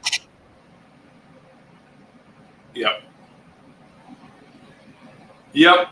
But I'll tell you, the people in general, they're no different. They just speak a different language. They're just people trying to find their way in this world. And to me, that's eye-opening, right? Like you go there, you kind of have this preconceived notions of what these people are because of all the shit that's oppressed upon us and media and all this and opinions. But when you go there, you find out they're no different. They really are. There's a government issue. There's a political issue that drives a lot of the narrative, but people are people, and that to me really softened my perspective greatly. And yeah. Yeah, So I was watching some like Russian, travel thing. It was like one thing that YouTube recommended, and it's a gal that runs around, and because I watch a bunch of travel channels, and she was talking like she went and showed just a day in the life, sort of showed what her apartment looks like with her roommate, and what she does on a daily basis. And she's like, it's so funny the questions I get asked from Americans, like I'm some evil, princess that's trying to conquer America. She goes, we just live our lives, like we're just people. Like you may not like our government, but we're just people. We have a government we've got to deal with, and just like you do. Right. I mean, they're breaking the chains of oppression in their mind, and that's the big change you see. Is like when I went in early 2000s, that China is a much different China than that's today. And it's not that it's greatly advanced, it's just much different. In that in 2001, 2002, when I was there, they were very nationalistic.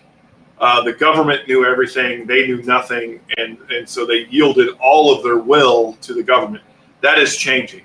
Yeah. And they're starting to think for themselves, and they're starting to see that there's more to the world than what they were told. The biggest challenge they have is overcoming this mentality that they have to be instructed on everything, and that they can actually use their mind and come up with solutions themselves. And that's something I deal with because I have a team of engineers over there that I work with, and I constantly have to encourage them, like, hey, think about the situation. Don't just take it for what it is, because the way it was before is they would handle a situation by looking at the problem and then passing it off to the U.S. to solve it. And I'm trying to encourage them, like, hey, use your mind. Like, look at this thing objectively and try and solve the problem. And it's really changing. It's really, really changing rapidly. Holy shit. They'll let anybody on this channel. Hey, I know you're trying to hide the moo-moo, Greg, but we still see it. Dude, I love the hat though. Look at this. I'm gonna go rally cat. He's testing you, Mike. Oh, he's got a shawl on. Yeah, he's so fucking cold and old. So cold. Hey, I love it. You can't beat time and gravity; it always wins. Man, Yeah. I can't wait for gravity to. Never mind. William Hall, that's exactly it. They're very institutionalized. They're coming out of it. They are. But it's gonna be some time.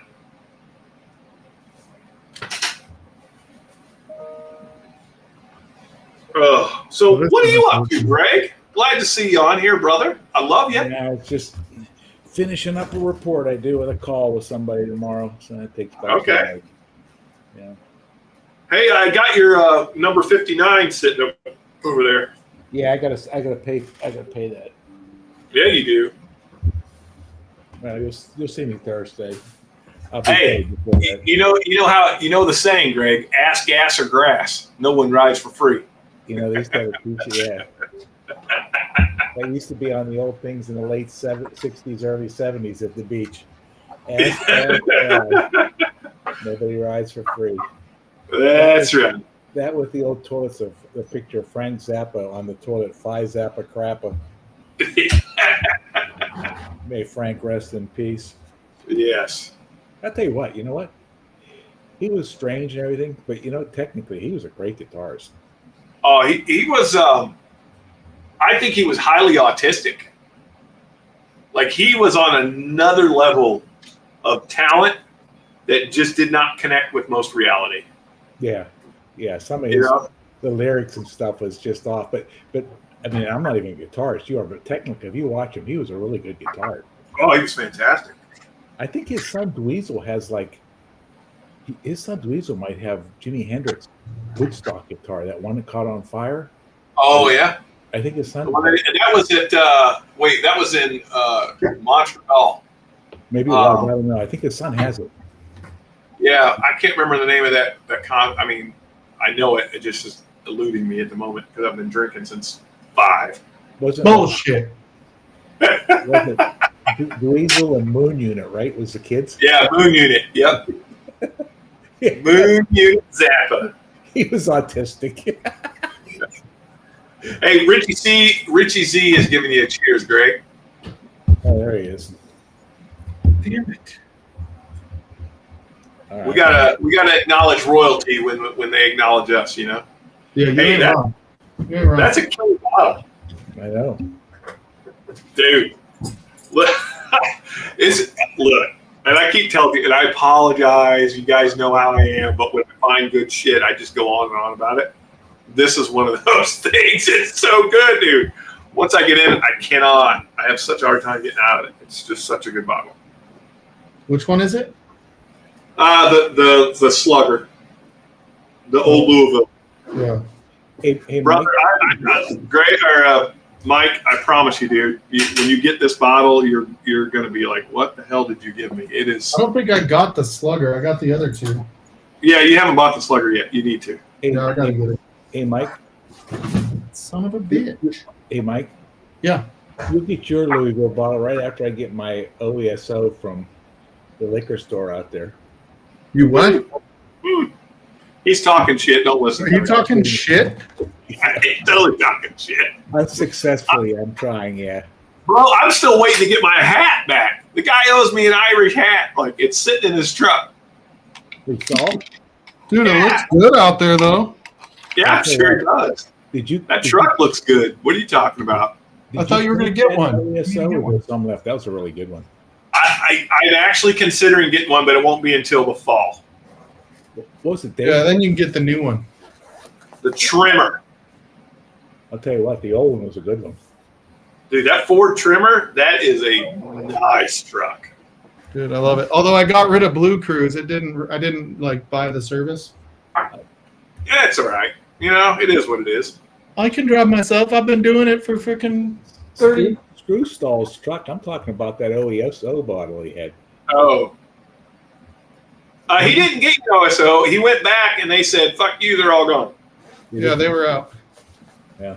But he did get a Hirsch. Yeah. I got that. I'm good. I'm just busting Mike's balls. Oh.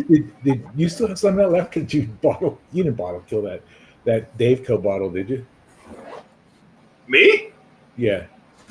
No, it's OESO. still. No, dude, I didn't bottle kill that. I've got like 2 or 3 OESOs on deck. Yeah. Might All wanna right, put that Gene. one away. See you, brother. Put that one away so you don't out of sight, out of mind. Well, you saw I killed this thing tonight, right? Yeah. That's one down. The next bottle kill on deck is the Kentucky Owl Batch 10 that I got over there. Oh. That was the last good one they had. Yep. This is a really good one, too. There's a place in Europe that has some of those. Yeah. I mean, hey Mike, what is Studio A under remodeling or what?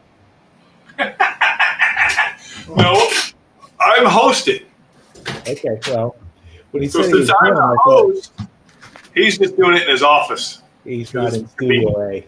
Yeah, I'm kind of packing up my briefcase, backpack for tomorrow.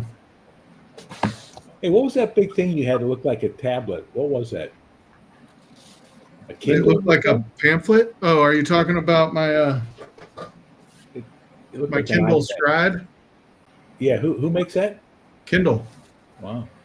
So now I put all my books on it, so I read on it. Yes, I know how to read, Greg. I never doubted you did. Mike. Well, that's mostly pictures, be honest. Yeah, it's a comic book, but whatever. Is it pretty light?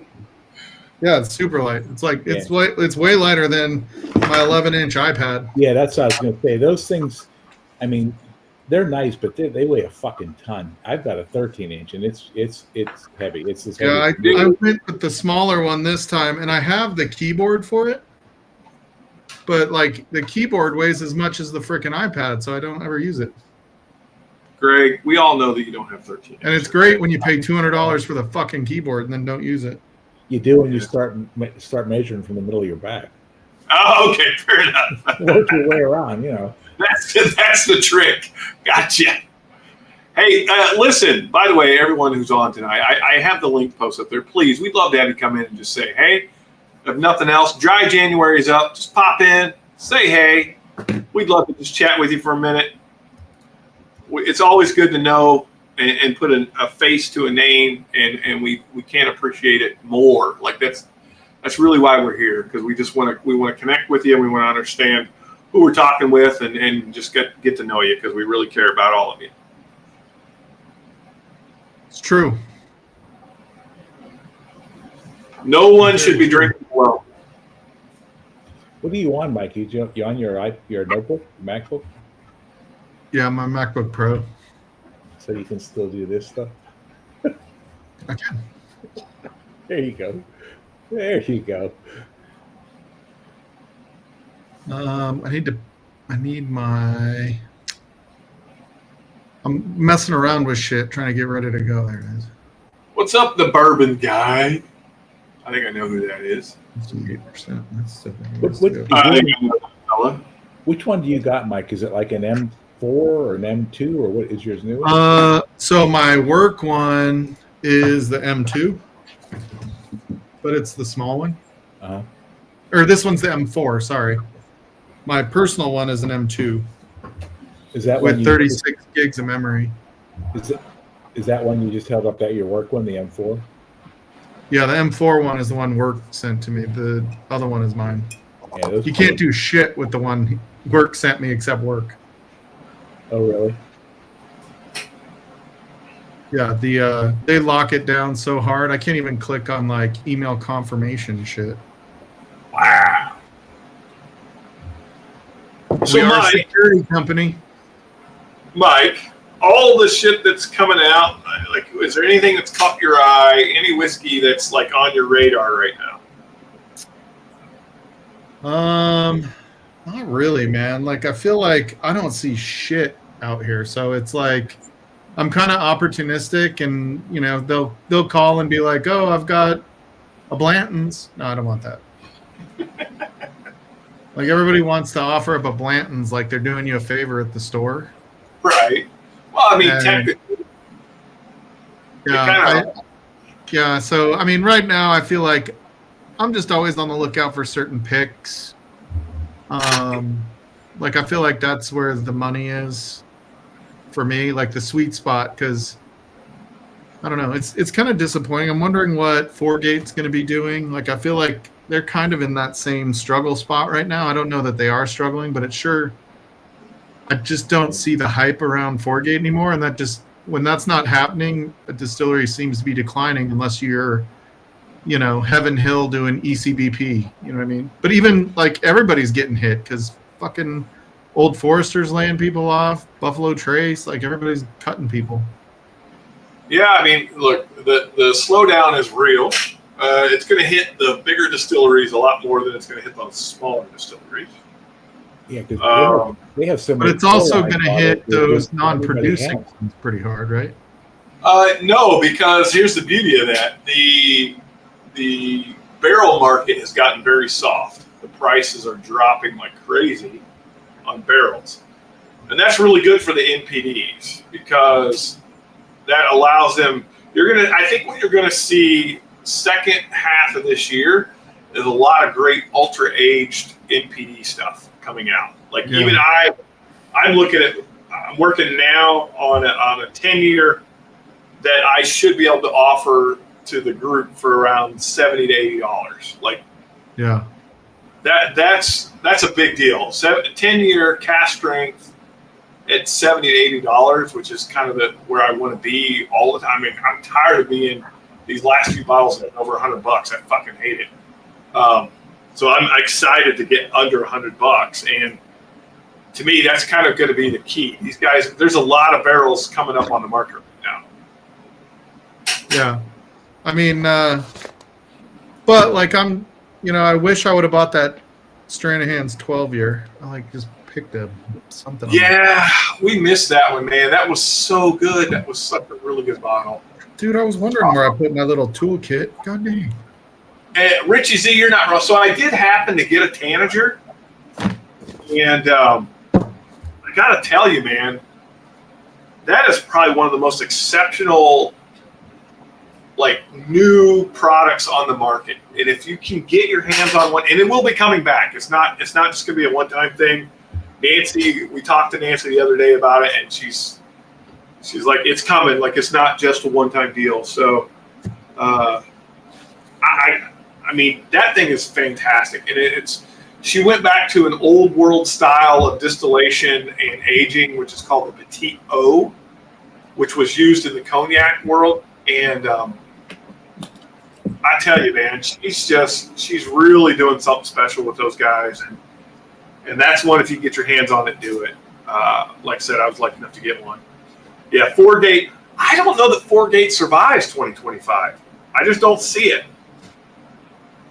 I'll be shocked, because a lot of those premium, when you're starting price for your standard whiskey, which really for them is their split stave, that's kind of their standard offering, and your starting price is 170 if you're lucky.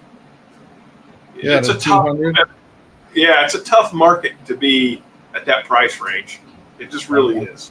I'll tell you, from just going to different stores, Smoke Wagon's just sitting on the shelves. Yeah. Yeah, Smoke Wagon's sitting everywhere. Like, really, it's who's doing a better job marketing right now. Yep. And you know what else is sitting? Magnus. I've seen Cigar Blend, the Murray Hill, and... Dude, I've never seen a cigar blend not behind a glass. Well, I looked at when they had one, Mike, they're up to like batch 360 or something. I'm not kidding. Yeah. James Morgan, you're not wrong. OESO is the one that I will seek first. OESK is the second one I will go after every time. Those are so good. Mike, it's something to brighten your day. Before you take off, I need to step away because I got to go dehydrate. Oh, do it. I'll be right back. Got a bio break. I sent something to brighten your day, Mike. What did you say? I missed it. I texted you something to brighten your day. Oh, you did? If it's another picture of your freaking granddaughter disappointed in me, I just can't take it. No, it's not that. Oh, she's not disappointed in me on that one. She got her Crocs on. Oh, God. You sure those aren't your Crocs? I think they're Beverly's, but she was walking around wearing them. She's got your smile, Greg. Hopefully nothing else. But in a cuter way, like in a much I told my daughter, she's always uploading to our group chat, the pictures of the babies, and I was like, "Oh my God, that one looks like you." And she goes, "Okay?" ? And I was like, "Don't worry, she's cuter." She's like, "Oh, thank goodness."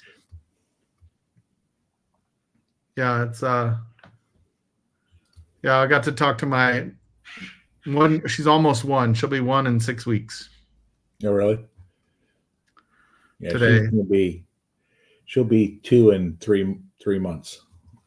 And I told my daughter, I'm like, just know how fast this freaking goes and enjoy every minute. Yeah, wait till you get to my age, Mike. I got news for you. It ain't getting any better. I ain't that far behind you there, Greg. Yeah. I'm 65. All right, so you're even older than my wife. I'm older than 95% of the people on Whiskey Tube. You want to get? You look great for 65, Greg. Except for the moo-moo. I know. I look like I was shot. Yeah, I look like I was shot at and missed and shit at and hit. So could be worse. Night, Major Zero. Good night, brother. See ya. Oh my God, dude. So I was watching Joe's stream on Friday, and I jumped on for a little bit, and Stu was on. Oh my God, that guy. Stu. I don't know if I know that guy. Yeah, he was joking about how Matt banned him for over a year on ADHD's channel. That's a good sign right there. Yeah, I'm like, I can't remember what Wise Guy Stew is what his username is. Man, he cracks me up. He was arguing with Mark Emanecker about doctor shit. That's fantastic. I love that guy. And like he's like, no, you don't know what a colostomy is. This didn't happen on Joe's stream. This happened like on somebody's stream. Like, yeah. Did Mark put on a latex glove? Mark is just like, I can tell you exactly what's happening in that, and he's like, you don't know. Like, I know. I'm a nurse. Something like that. Yeah, it was pretty fun. I love it, dude. I love that shit. You know what? Yeah, Richie, Wise Guy Stew. Yeah, it was. The guy is funny, and like one time I was teasing him, and he got mad and wanted to fight. Wow. This was like a year ago, maybe. Yeah. But yeah, it was like But I texted Sean on Friday. I'm like, dude, I'm pretty sure he does drugs. And he probably doesn't. I think he just, gets toasty and has fun. Right. But, yeah, it was. He is something else. He's a character. Damn it, dude! I cannot find my bootable USB. Maybe it's in the gun case.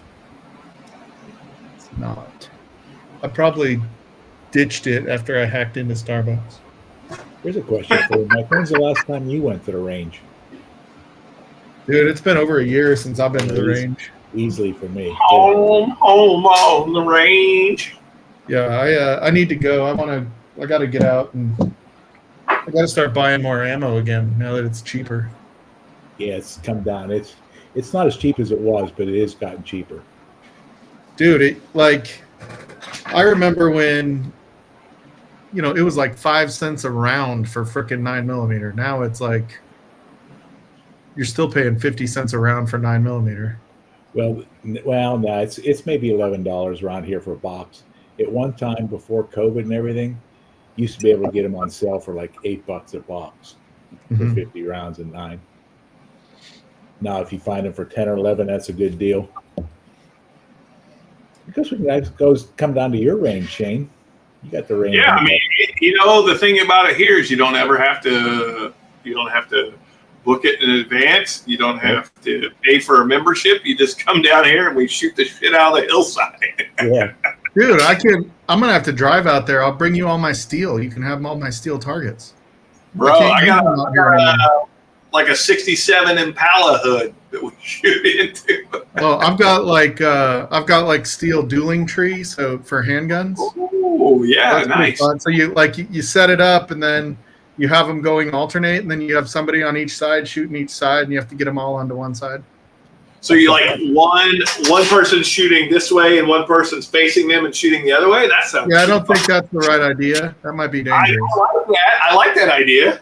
No, one person shoots the left side, the other person shoots the right side. Oh, okay. I was thinking it was, cross. Yeah. It's never a good idea to cross streams. Oh, shit. Yeah. That one time we were down your place, Shen, holy fuck. Neighbor, it sounded like the fucking Tet Offensive was going on. Oh, yeah. They got a rack of guns over there. They're just unloading a serious amount of rounds. I mean, they put off several hundred rounds that fucking hour and a half we were there. Like, good Lord. Yeah, bourbon for bacon. I've got a progressive press, which is pretty nice when I'm reloading. So back when COVID was in effect and all the ammo was like through the fucking roof, I was making even my own 9mm. Oh, wow. But I do like 38 special for my 357 lever action gun, and it's like butter when you shoot that thing. It's so nice. And then I make 30-30 for my wife for the other lever action that I've got. I mean, now that they've somewhat come to normal, is it, at least for the 9mm, it's not cheaper to make them than it is to buy them, right? I mean, it is, but not when you consider your time. Yeah. I mean, it takes, even with a progressive, right? That basically means every pull makes a round. But you still have to get everything set up in advance, even with the discs already preset. You have to check them, double check them. When you're reloading, you don't want to fuck up. I know. Which handgun reloading is actually much easier than rifle, because rifle, like, you know, the case length is much more important. You know, checking the brass is a little more detailed when you're checking already fired brass on a rifle. Yeah. The two things you don't want to screw up or smoke is when you're making reloads or making fireworks. You know, those huge balls that those guys put together. Yeah. And then for my 6.5 Creedmoor, I do precision reloads on it. So I've gone through the whole process of measuring, you know, standard deviation based on, you know, grains and powder type with different bullet types in my particular gun. It was quite a, now I've got the recipe right where I like it. There you go. What's the grain weight on that round? I've never fired one of those, so I don't know. 6.5 Creedmoor. Oh Jesus, I forget now off the top of my head.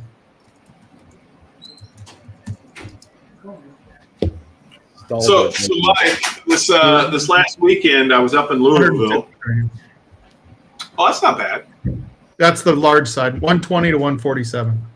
Okay. I was in Louisville this weekend, and you know, I was bottling the slugger, but we were able to get into Michter's, and I've been there, I don't know, probably 8 times at least, and I've never been able to do the bottle your own. Well, I finally got to do the bottle your own, so I was super excited about that, which is that barrel strength bourbon has been one of my favorites that I've had on my bar, and then so I did the bottle your own. And then we went back the next day, and they actually dropped the barrel strength bourbon too, so I was able to grab that as well. So I'm like super excited about this bottle. It's so good. I cracked it, man, so good. They have a barrel strength bourbon? Did I know they had a barrel strength bourbon? It's only in Kentucky. Oh, maybe that's why I didn't even know it, because I've never seen it. Yeah, you can only get, like, they'll have it in stores, but it either drops at the distillery or it's at stores in Kentucky only. The barrel strength. I'll be right back. I gotta go make sure that my clothes are dry. I'll be right back. No worries. What were you saying, Greg? The barrel strength rye. I've seen 1 or 2 of those floating around here, right? Yes. Oh, I actually grabbed one of those too. The barrel strength rye, and mine's a 24. So the ones that they had at the distillery were the 24B. Which I actually already had one of those, so now I've got 2 of those, which is cool.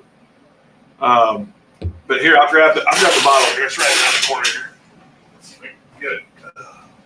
I think they do a barrel strength bourbon and rye, and then a toasted barrel strength bourbon and rye. I thought, or maybe not. Yeah, for sure they do. Yeah. So this is the rye I got, which is 24B. There you go. What's the proof on that one? It's not great. What is that? 110. Yeah, 110. And same on the bourbon. What's crazy is the barrel your own or bottle your own. So this one's 110 as well, 110.6. But the bottle your own was like 112. Okay. Yeah. So do they you can see that. Do they proof the other ones down to around the same proof? No, they don't proof them down. But you can see right there. Yeah. Lord Schlong.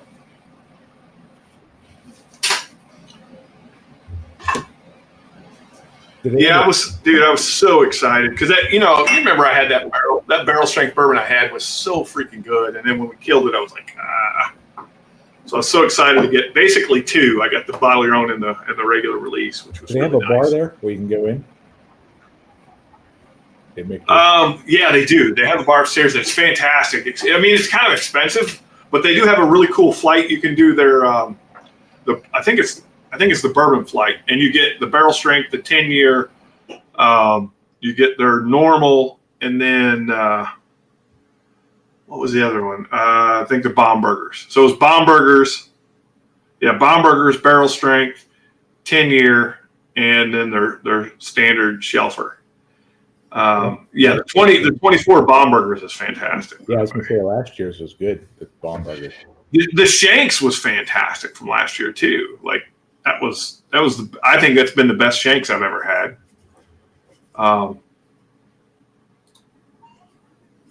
I think didn't they supposedly they put some kind of chocolate malt or something in that Shanks or something? I don't remember. But damn, like last year's was just so good. I'm kind of curious to see what happens with this year's if it keeps getting better, because it seems like it's been getting better and better. So, you know what? I mean, with the competitiveness and everything, they don't have a choice. If you ain't putting out good stuff, people ain't going to buy it, and you're stuck with it. Yeah. Yeah.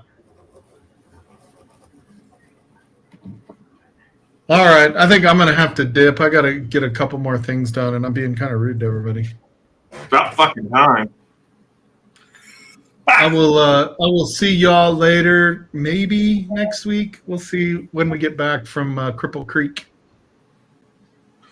Up on Cripple Creek. Hey, wasn't that a band song or something? That was She sent me. Hey, Was it named after the town Cripple Creek? Yeah. Mike, I'm gonna put it all on black. Mike. Yeah. I love you, brother. Cheers. Thanks for letting me host tonight. Thanks for asking me to host tonight. Thanks for stepping on there. Hey, no problem, brother. And Shane and everybody. Shane. Travel safe. You're going to a place that's kind of crazy. Not gonna lie. Are you going to be in like Minneapolis? Yeah, downtown. Oh, real quick before you go, I got to tell you this story. Real quick before you go. So, for those of you who don't know, I work in China. No, I work in an industry, manufacturing industry, largely machining. For those that you know what that is, those that you don't, yeah, mostly butt plugs. But anyway, heavily dominated with just a strong male archetype, and so at the time I had my own business going, and I was doing a lot of process development for companies, and I got a call from a company in St. Paul, and they're like, "Hey, we need you to come up." The guy that I talked to was super nice, and he's like, "Hey, we need you to come up and help us kind of implement some of this technology." I'm like, "Okay, no problem." And so I go up there, and of course I drove from around Indianapolis all the way up to St. Paul, and if you know what that distance looked like, it's a pretty long drive. But anyway, I get there, I walk in to the company, and I go up to the front desk, and I ask the what are they called? What are the receptionist? The receptionist. I said, "Hey, I'm here for Steve." The guy's name was Steve. And, she gets up and goes, "Hi, I'm Steve." And I was like, "What the heck?" I was not expecting that.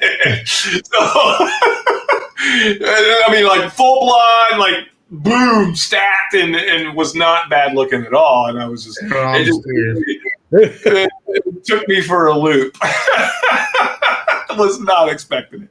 You're like walking around. I should have seen it, but she was like down at the computer, right? And I walk up and I say, "Yeah, I'm here for Steve." I don't understand why she wears turtleneck. Exactly. So William Hall, I was actually born in Lafayette, and I grew up in a town called New Richmond outside of Crawfordsville. So, yes. William Hall, I think, is an Indianapolis guy. Hey, how do I change my name to Steve? I think we all know. Oh, you'll do it. Mike, look, love you, brother, more than you know. We're going to miss you this week, but we will look forward to hopefully you coming back Sunday. And if not, well, we'll carry the torch somehow. We'll figure it out. Hey, and if you don't mind, ship a couple bottles and a hat my way if you can. Oh, I'll do that. Yeah, I owe you. Love you, dude. Yeah. All right. All right. See you guys. See ya. All right, Gregory. What's on your schedule this week? Well, getting up at 4:30 tomorrow. That's going to be sweet. Wow. That's going to come fast. Yeah. That's going to come really fast. Well, I got stuff to catch up, and then we're getting together on Thursday. Yeah. Yeah, that's my birthday dinner. Well, 51, Gregory. 50 freaking 1. That's officially over the hill. Like, there's no, like, 41, you could have said, oh, you're over the hill, and you laugh about it. Ha, ha, ha. 51 is like, you are literally no denying you're over the hill at that point. you know what? I'm officially in the fourth quarter. You've got about 6 minutes left in the third quarter. Exactly. That's where we're at right now. The nuclear clock, right, or the doomsday clock. I'm a solid 6 minutes, and you're probably what, 2.5 minutes? Yeah. Like I said, if it's a football game, you're late third quarter, and I'm the beginning of the fourth. Yeah, you're running out of timeouts. That's what we're saying. You're almost Mike Franklin, love you, brother. You're getting to the age where you're starting to think about it. Oh, for sure.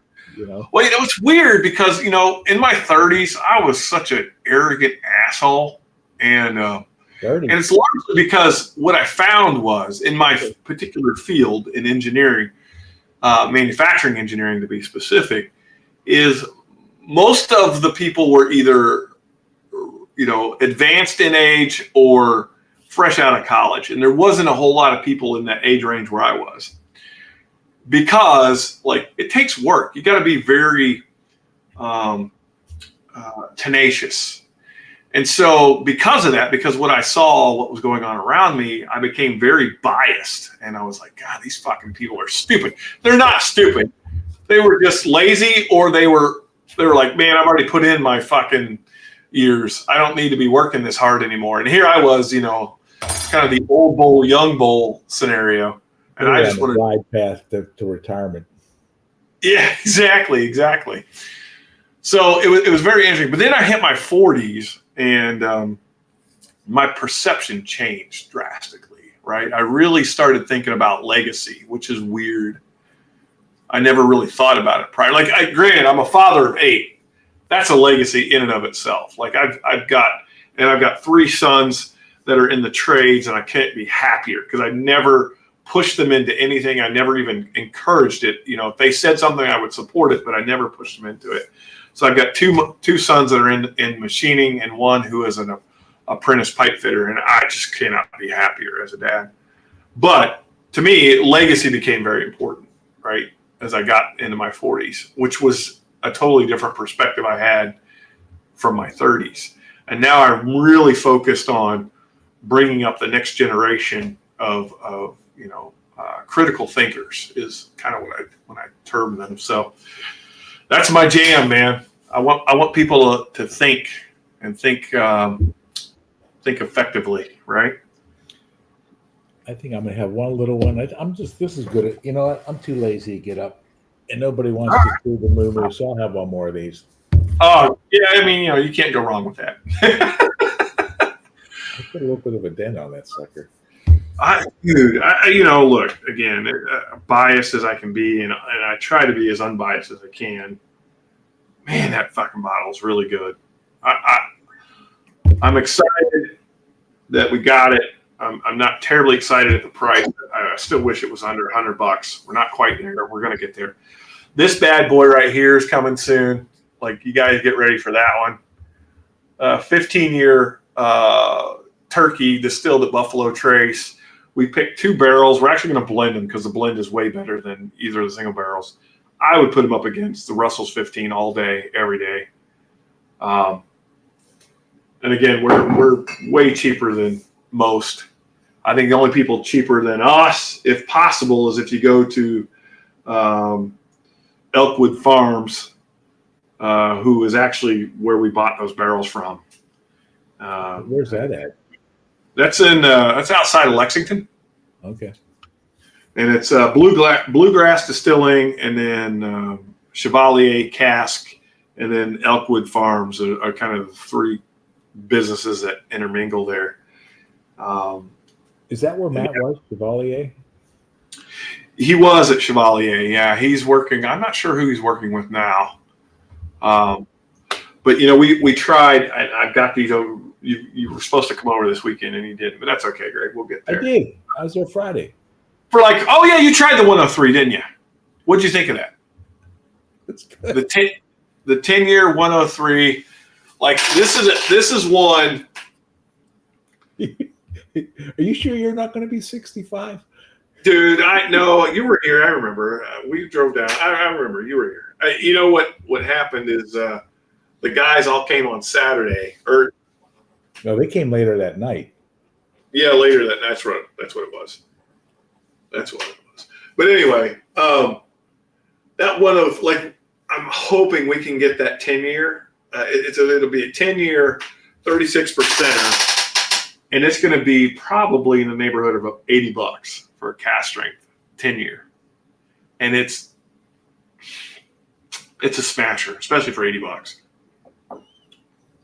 That's probably the good. Yeah, I mean, some are going to go over, obviously, and so, like the one you held up before. It's just the cost. There's nothing you can do, but something with that age around that price range, that's hard to beat. That, dude, no one's doing it. I'll tell you, it's the strength at the proof on the bottle. Yeah. So Stan, that particular bottle that we're talking about, we do have bottles publicly available. It's not a Patreon, but it is a private club, the Authors Guild. You can go to Storytime Distillery and check that out. But I would encourage you to reach out to someone who knows about Storytime. Don't take my word for it, please, because I don't ever want to be a salesman. I really don't, and I really want what we pick in my palate to speak for itself. And that's one. Like that, dude, to get that one, that'll be a Storytime bottle, by the way. If we get that one, that'll be a Storytime labeled. This 15-year-old Kentucky will, which is turkey, will be a Storytime labeled bottle. So that's kind of exciting. Those will be available more so to the public, although they go to the Authors Guild first.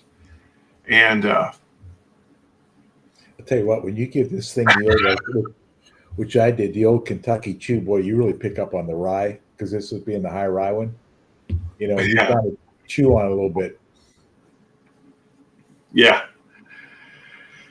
I mean, dude, it's just look. I think this year, even though the big market bourbon is down, I feel like these small things, stuff like this, these ultra aged NDPs, it's a good year to be a bourbon or a whiskey connoisseur. I'll say that. I think the bottles like this are going to be okay. I think where the distilleries have a problem, especially the bigger ones, is the core line stuff of the cheaper stuff. People are just tired of it, Yeah.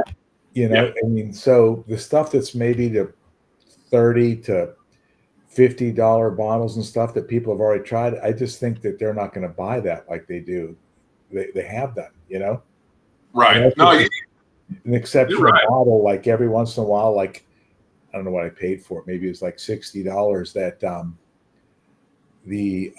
those Wild Turkey ones that I got from last year from that one warehouse G that are really good. Of course, they're single barrel, so I mean that's a limited offering, and where we got 12 bottles or something like that. But I think most of the stuff people ain't going to buy, because they just have enough of it.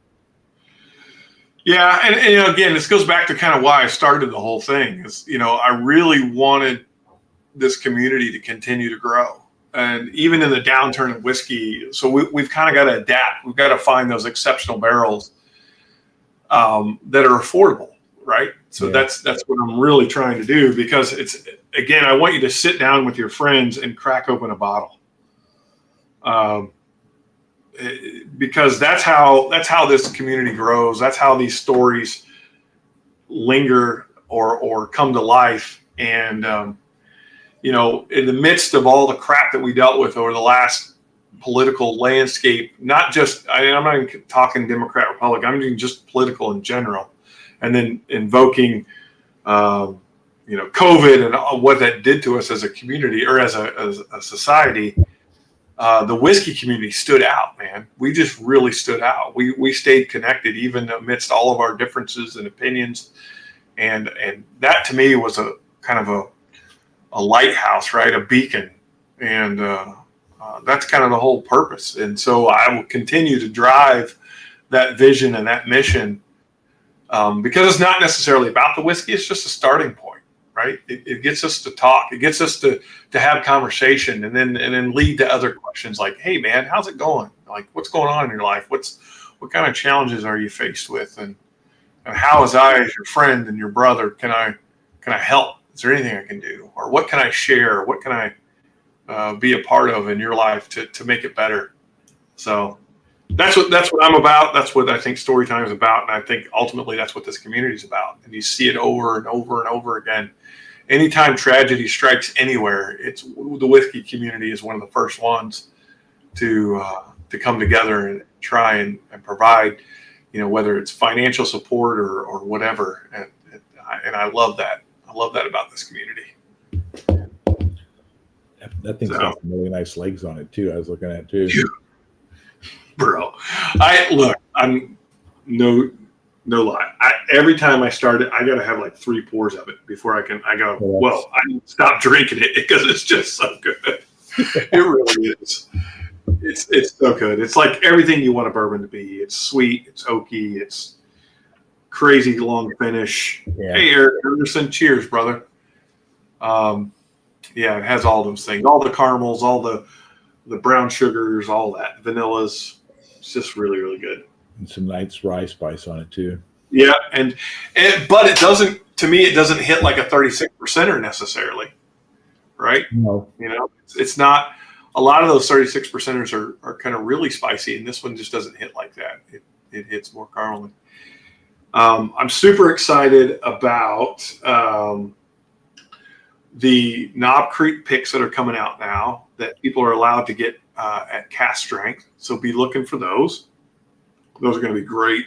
I mean, straight out of the barrel. Yeah. Yep. And they're doing 10+ years on those.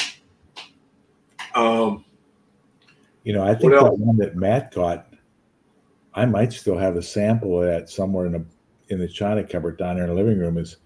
I think his came in when we did that with him. I think that was like around 28 to 130, something like that, on proof on that thing. It was a beast. Yeah, man, and they hit so good. Like, and he gave me 2 of the other ones too that they'll never do it. But he gave me 2 that he sampled. Was the two Woodfords. One of them was over 130. Oh yeah. Yeah. Yep, for sure. Yeah, I think that the Knob Creeks are going to be exceptional this year. I'm hopeful that Elijah Craig can turn it around. I feel like they let us down with this first release of the year. Have you tried it? Yeah, I tasted it. I wasn't. Yeah, it didn't really do anything for me. But to be fair, usually the A batches are a little weak. A batches are almost never the ones that end up being the best batch of the year. I can think of one year where what may have been, but in most cases it's usually B or C, and it typically leans heavier towards C. So, and what that means, if you guys don't know how kind of that works, is when they dump the barrels. So let's say like A batch. A batch is usually dumped in October, November, which is a cold time of the year, right? Things have started to cool down. And what happens is in the cold season, the wood shrinks, right? The cells squeeze. So then all that liquid that has been absorbed in the wood gets pushed back into the barrel. Proof goes down. The profile gets a little oakier. It loses a little of the sweetness. And then you get in like the spring, summer batches. So the spring, which would be the B batch, heat starts coming up, pressure starts building. It pushes a lot of the water in, and now you get more of that roux, if you will. We talked about that before. And so then what's left is kind of the ethanols, the esters, and all of those. The sweetness kind of hangs out. And then when you get into that C batch, that's when the proof goes up really high, because now that's usually dumped in July, August, which is when, you know, the pressure and the heat's at the highest. And so the water is pushed, you know, as deep as it can be into the wood. So you get really that refined, rich flavors. That's why C's are usually the best ones. Not always, but usually. Well, And they set such a standard with the 923. Now everything can't be like that. This isn't like 13 to 16 when you're doing the pirate bottles when everyone is a banger. Okay, I understand that. But right. they haven't even come close to that on proof or age or flavor. You know, Yeah. so the good news is, yeah, they put a great batch out there. The bad news is the last 4 haven't even come close to that. Yeah. I mean, look, if you think about it, there's a reason why BTAC is released in the fall. There's a reason why all the best drops usually happen in the fall. And it's because there's summer batches that are dumped, right? It's dumped in that June, July, August timeframe, because that's when you get the richest profile out of a barrel. That bottle of your own that you got is probably better than the last 4. Oh, yeah. It's freaking ridiculous. You know, everything after 923, that probably beats all of those 4. Yep. You're not wrong. When did you get that? Was that in the summer? No, I wouldn't. Here, I'll look. I'll pull it. Ugh. That's a really good. I didn't even think about that, Grant, but you got to.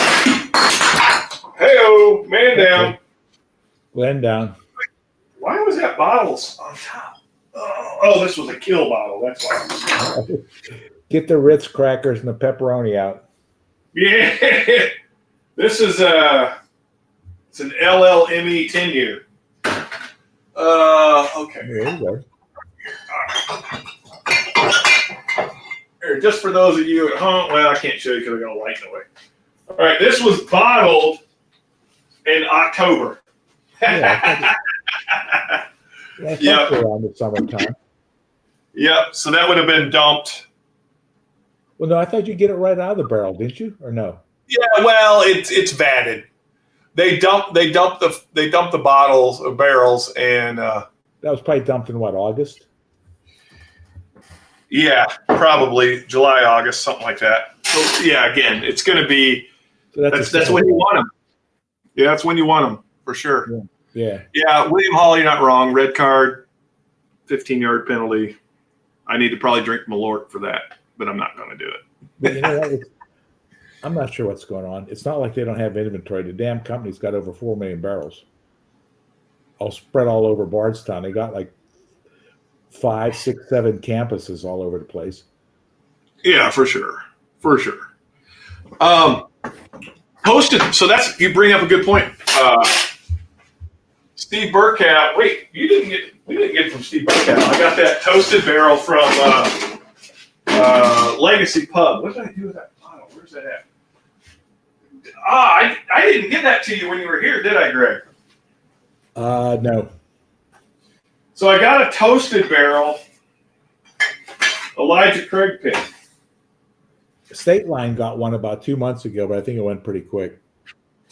Yeah, here, let me pull this one up. I'm sorry, people, for being off screen. I really hate that I did that. Sorry. There you go. That's 120. 10 Yeah, this thing is really good. I mean, it is really, really good. Like I said, I think State Line got some about 2 months ago, like around right before Christmas time, but they went real quick. And I think they weren't even at the big store on Johnson. I think they were at the one out by Frugal. Yeah, which you never know with them. They just drop stuff, and if you're there, you're lucky. If you ain't, then right. Cheers, Stan. Yeah, that's a 10. It's a 10-year toasted. Look at that. It's pretty nice. Yeah. I mean, I tried the regular toasted. I mean, it's okay, but it's nothing. Yeah, no, this one's next level. Yeah, for sure. It's next level. I didn't really like the toasted when I had it, the original, and everyone kind of went goo for it, and I was like, "What is this bullshit?" And then I had this thing, and I was like, "Oh, that's different."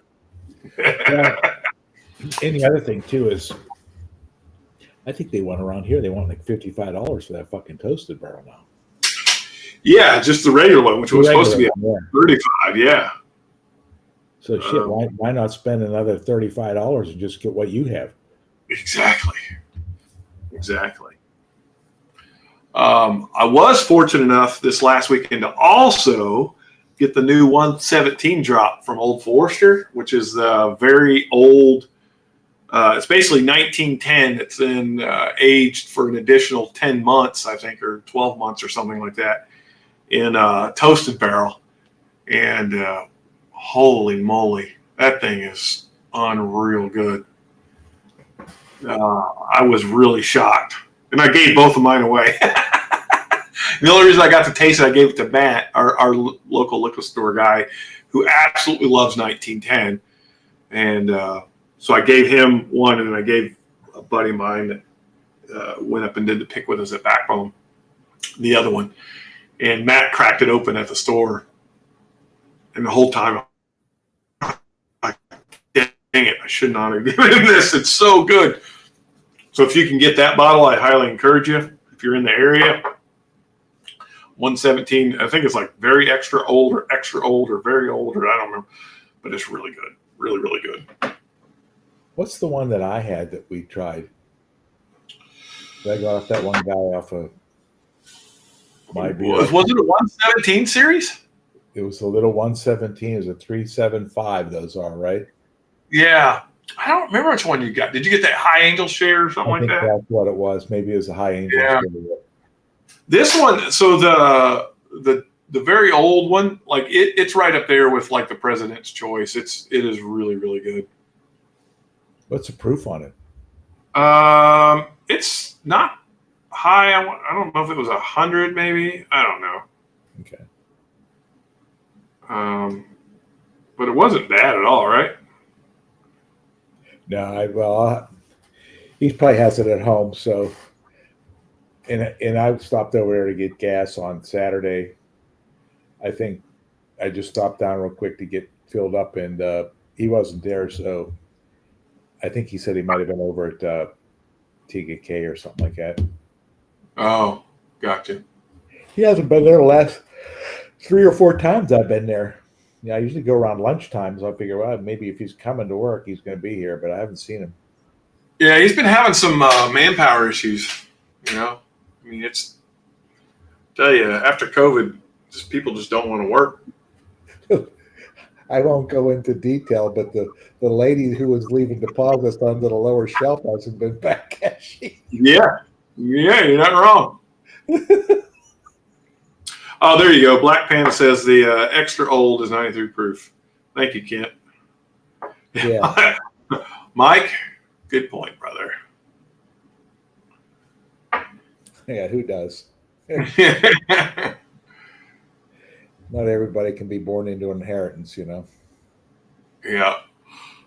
Oh, shoot. But yeah, it's super good. It's probably out of the 117s I've had, for sure, it definitely stands out. Like it's way above the others, by a long shot, by a really long shot.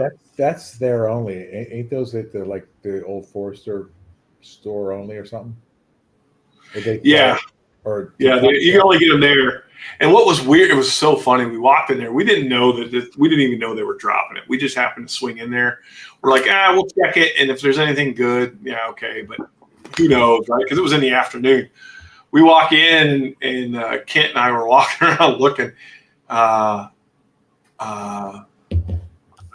don't really have anything. Like, it's pretty much the normal stuff, all the Whiskey Row stuff, and then whatever. And as we're walking, I'm kind of start turning to walk out, and the lady's like, "Oh, are you guys here to buy these bottles?"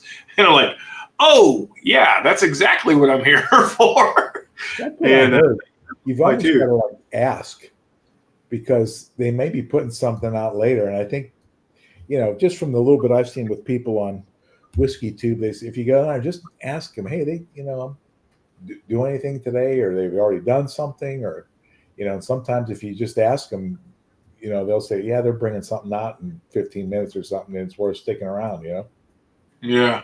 Do they ever sell, speaking will they ever come on a day if you're there? Can you get lucky and get a President's Choice? Will they drag They them do. out? They do. They do drop them there every once in a while. A lot of them have gotten a lot more transparent about it, where they let people know ahead of time. Because I think they like to have that hype. They like to have that line out in front of their store because it creates hype. You hear about these random drops every once in a while, but not nearly as much as you. So, Steve, I want to answer that question, because that is a really, really good question. Having tried so much great whiskey, do you ever struggle to be willing to try average whiskeys? I often just want to go to the good, interesting stuff.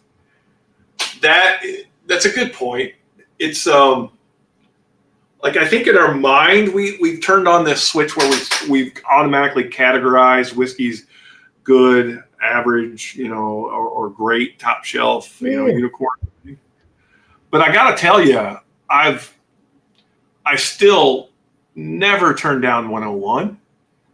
I will say it's difficult when you have, like what I've got, or what a lot of you guys have, an extensive bar that's, I'm over, like I said, over 700 bottles open on the bar, and most of them, I would say a large majority of them are bangers. Like, you're not going to go wrong with any of them. I don't find myself drinking the average whiskey often because of that. But when I go out, for sure, I love Wild Turkey 101. And I'll tell you, I don't besmirch a good Knob Creek 9-year out in the bar world, because I just don't like paying the exceptionally high prices for the top shelf stuff when there's really good bourbon at a low price. And that bourbon for bacon, good point. OGD 114 is always great. But I put that right there with, like, the Knob Creek 9-year. It's just really solid pours. Oh, you know what? But and I don't know if you want to call it, average stuff, but like we mentioned before, the Kentucky spirits you'll find are good. They're regular. The Four Roses, the 100 proofers. Now, especially since they're doing a different recipes, those are good. Yeah, they're doing recipes like that. OESO is fantastic at 100 proof. I mean, they're like $48 here, and sometimes they have them on sale for $4 or $5 a bottle off, so you can get it for like $42. But I mean, so, and I guess even to go a little deeper on that question, Steve, it is tough, because when you're tasting barrels, like, you just don't get really good barrel strength stuff that you would call average. Like, it just doesn't. Like an average, like a $60, but we'll say a $50 bottle at cask strength or barrel strength is usually not good, because it's going to be 4 or 5 years. It's not that it's not good. It's just, for $20 more, I can get exceptional, and so it's hard in that regard. And they're not real expensive. I mean, unless they're gouging you. But if you even get like the Buffalo Tracer Eagle Rare picks, Yeah, the other ones are bad. But if you can find a pick that's right around retail price, hell, that's a go. yeah. You're not wrong.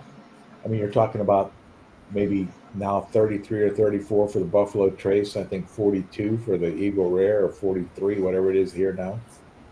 Yeah. I'll tell you the other side of that too, Steve, is I don't drink alone, and that kind of drives a lot of what I drink as well.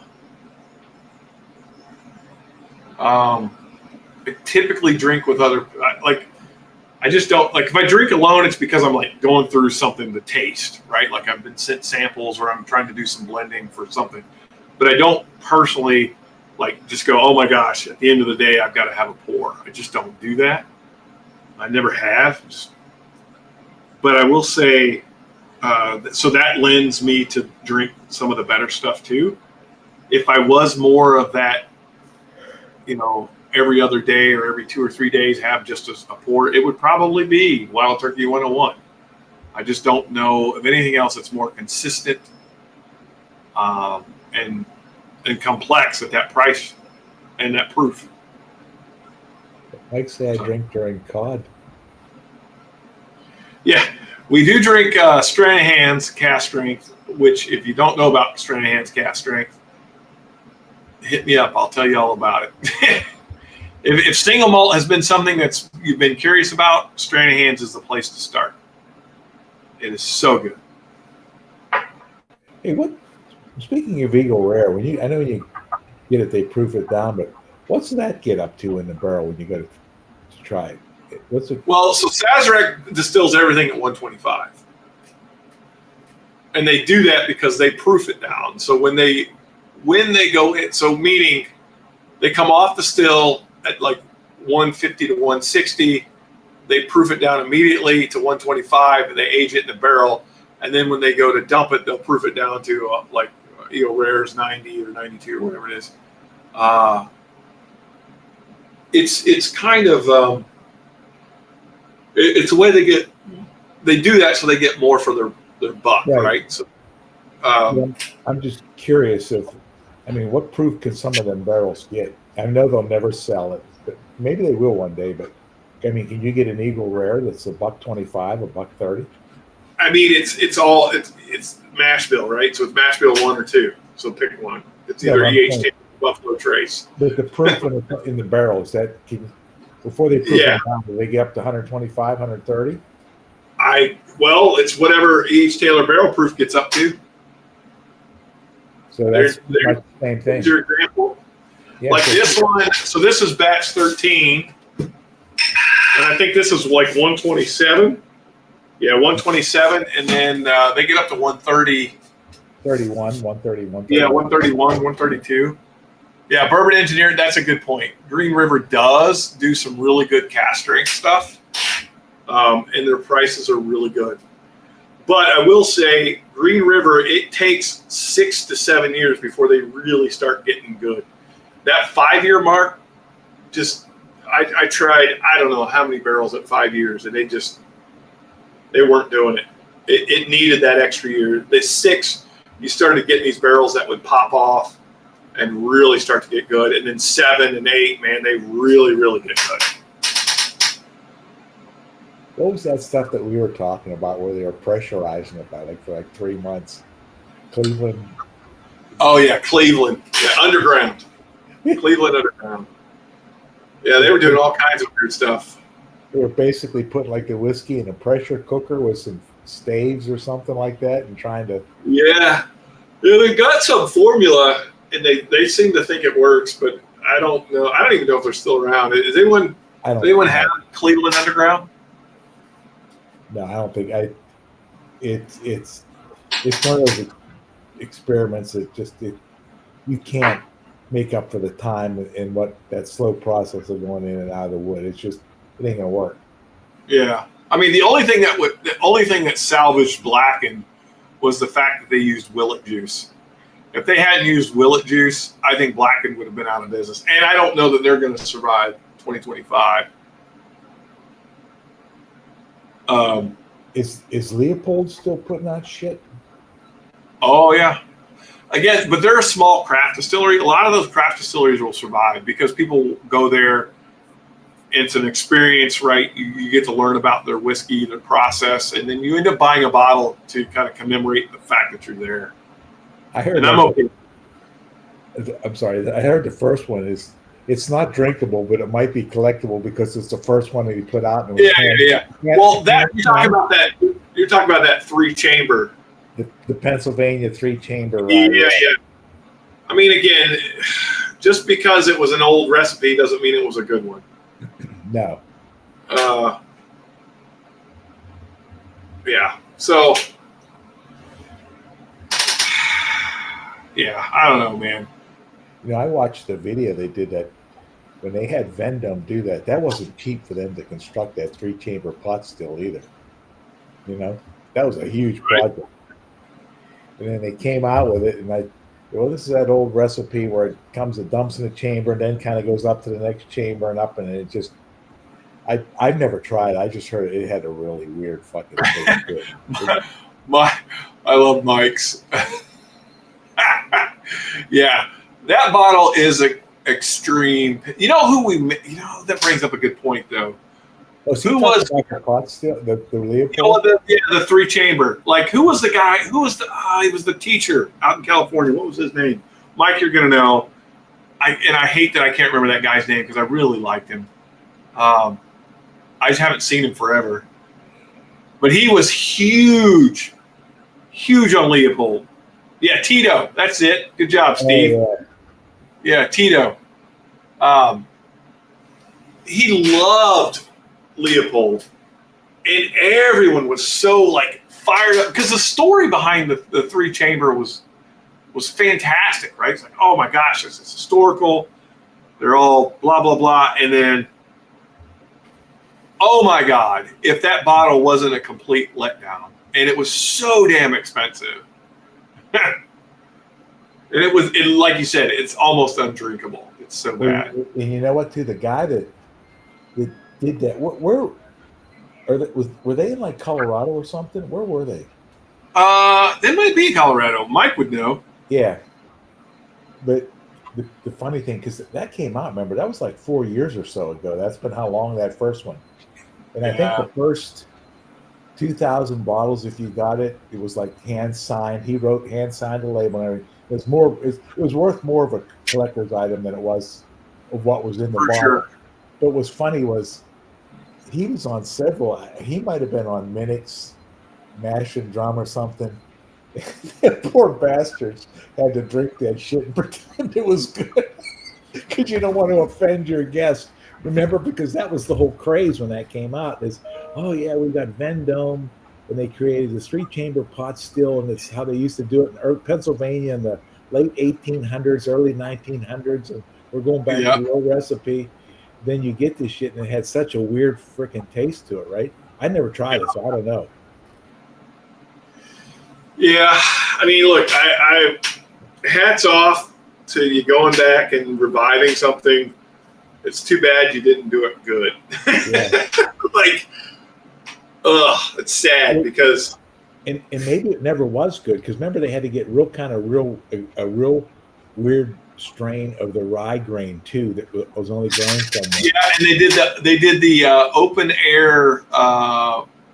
Yeah, you're right, Bird for Bacon. Everyone that makes mistakes, and I hope that they learn from it. But they did the open air where they did the barley on the floor, right? Where they did that. I don't remember. It's a way I can't remember what they call it. But anyway, they basically rake it across the floor and let it malt. Oh, like it's Springbank floor malt. Yeah, yes.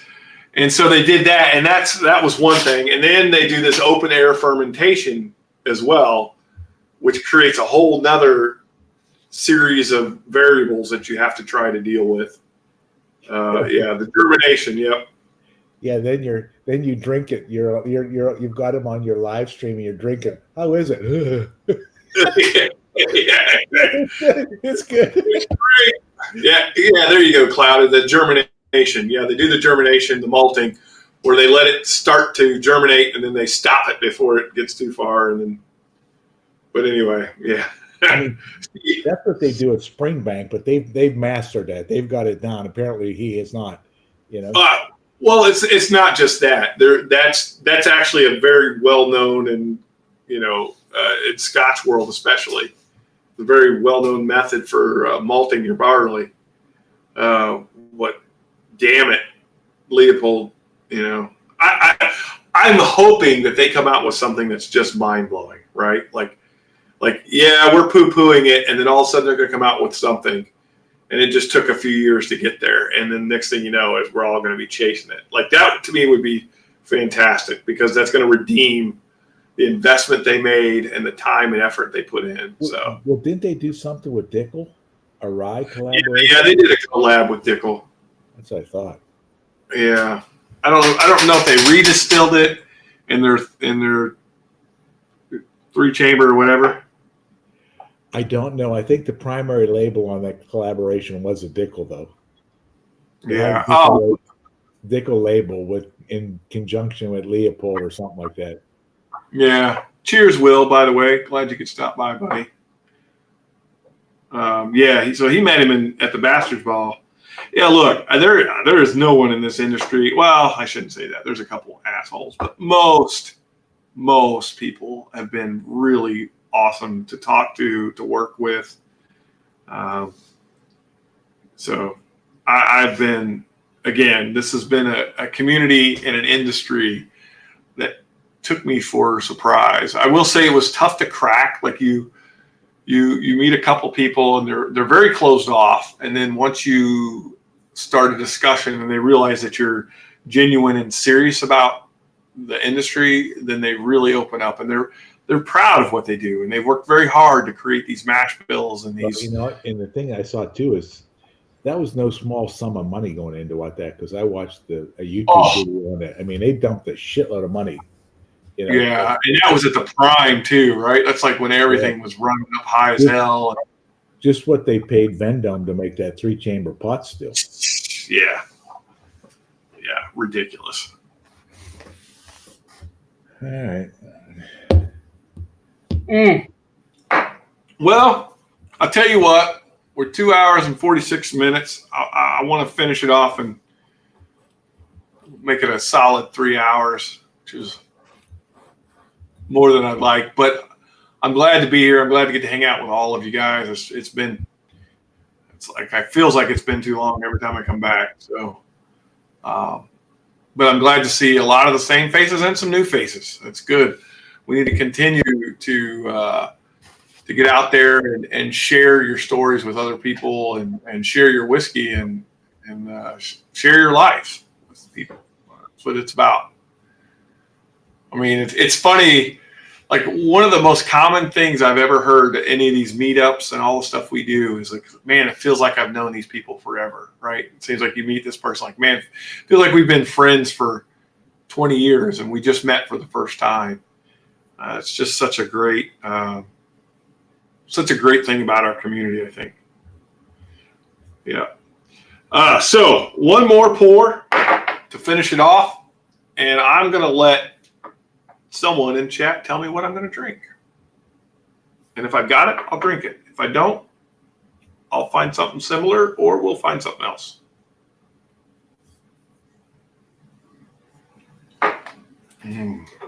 Stranahan's. Mike coming in hot.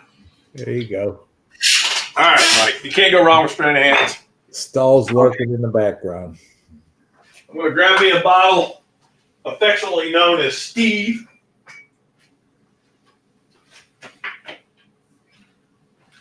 Whoa, this one's not open. What?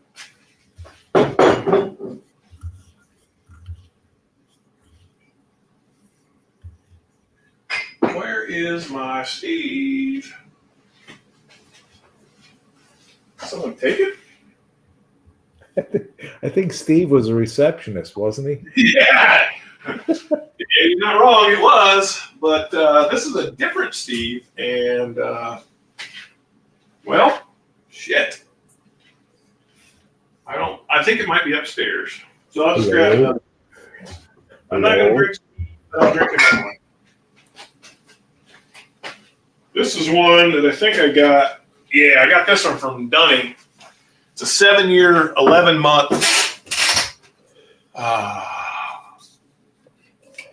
James Morgan.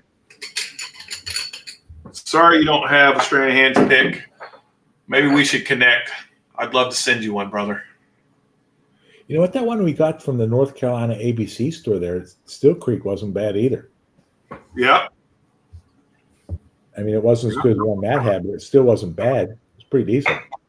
Yeah. I don't think it was quite as old. And I don't think the proof was quite but it was still a pretty good Stranahan's pick they did. Like Queen City Bourbon or whoever the hell picked it. Knob Creek, 120 Boston. What is SP? Single barrel pick? I don't know what that is. What is SP, bourbon for bacon? Ooh.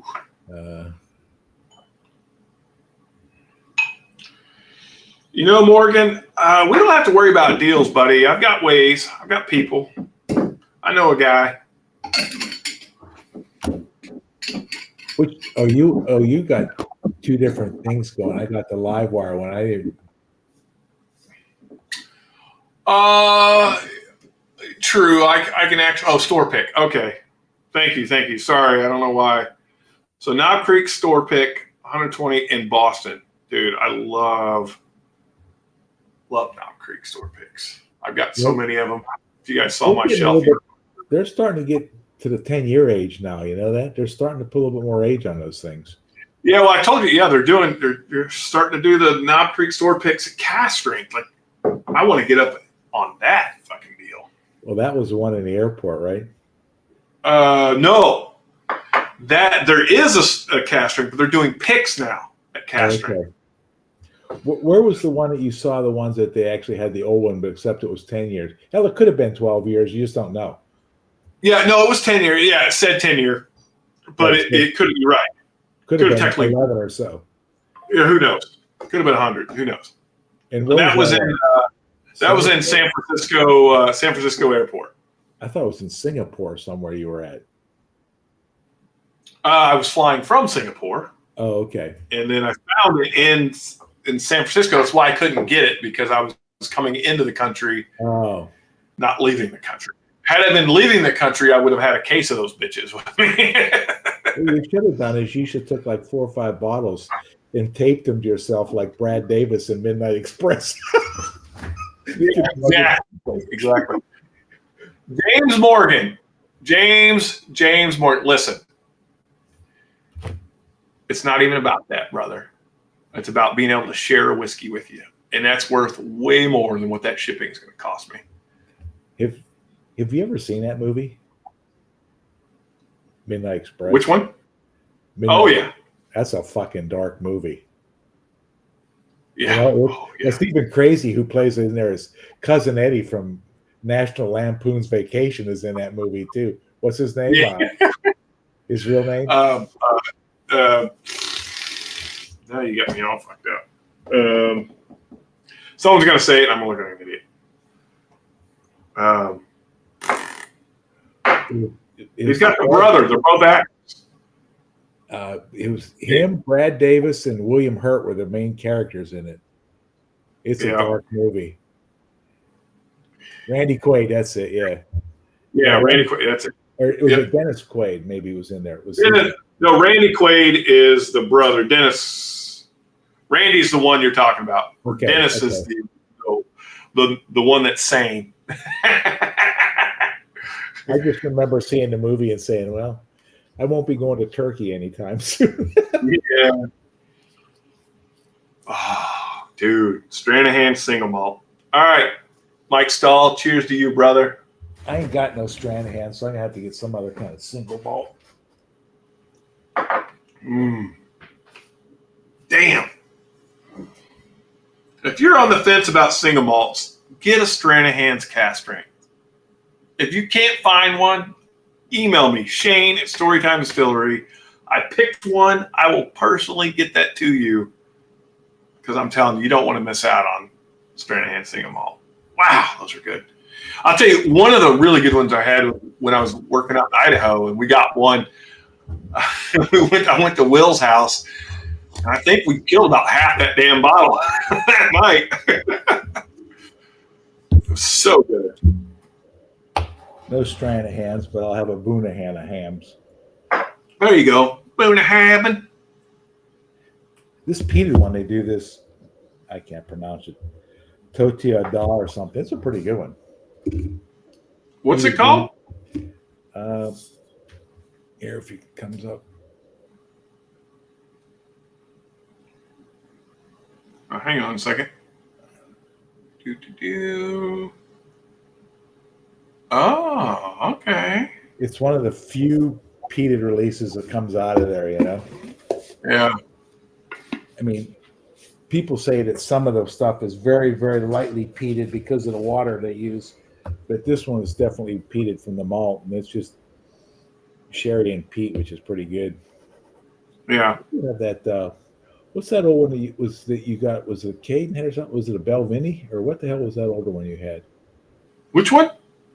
Didn't you have a Gordon MacPhail or something of Scotch? I got two of the Gordon MacPhail's Exceptional Series. One's a 20 some year, and one's a fucking 13. One's in the connoisseur's box, ain't it? The gray box. Yeah, they're both the connoisseurs. I got two of them in the connoisseurs. Yeah, I can see one of them. And there's a 26 year, and then the other one's like I think a 13 or something. Those are really good too, man. Yeah, I mean,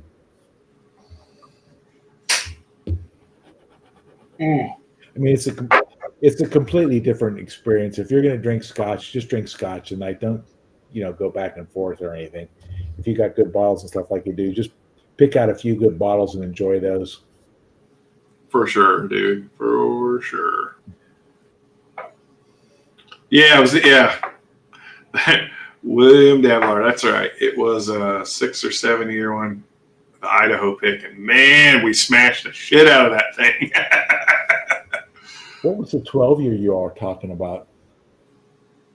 So Stranahan's did this year. So the Mountain Angel, you've got it. You've got the 10-year Mountain Angel. They did a 12-year Mountain Angel, and I can't remember what it was finished in.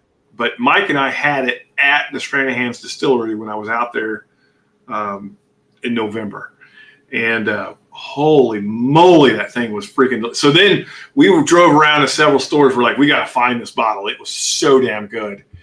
And we didn't find it. And then I guess a couple weeks later, Mike walked into Daveco and walked right by it and he said he saw it, but it didn't register what it was he was looking at. And I was like, bro, you passed on that bottle that we drove all over downtown Denver trying to, we went to probably half a dozen or more liquor stores trying to find that bottle. It was so good. What do they bottle that at, proof wise? The Mountain Angels is low.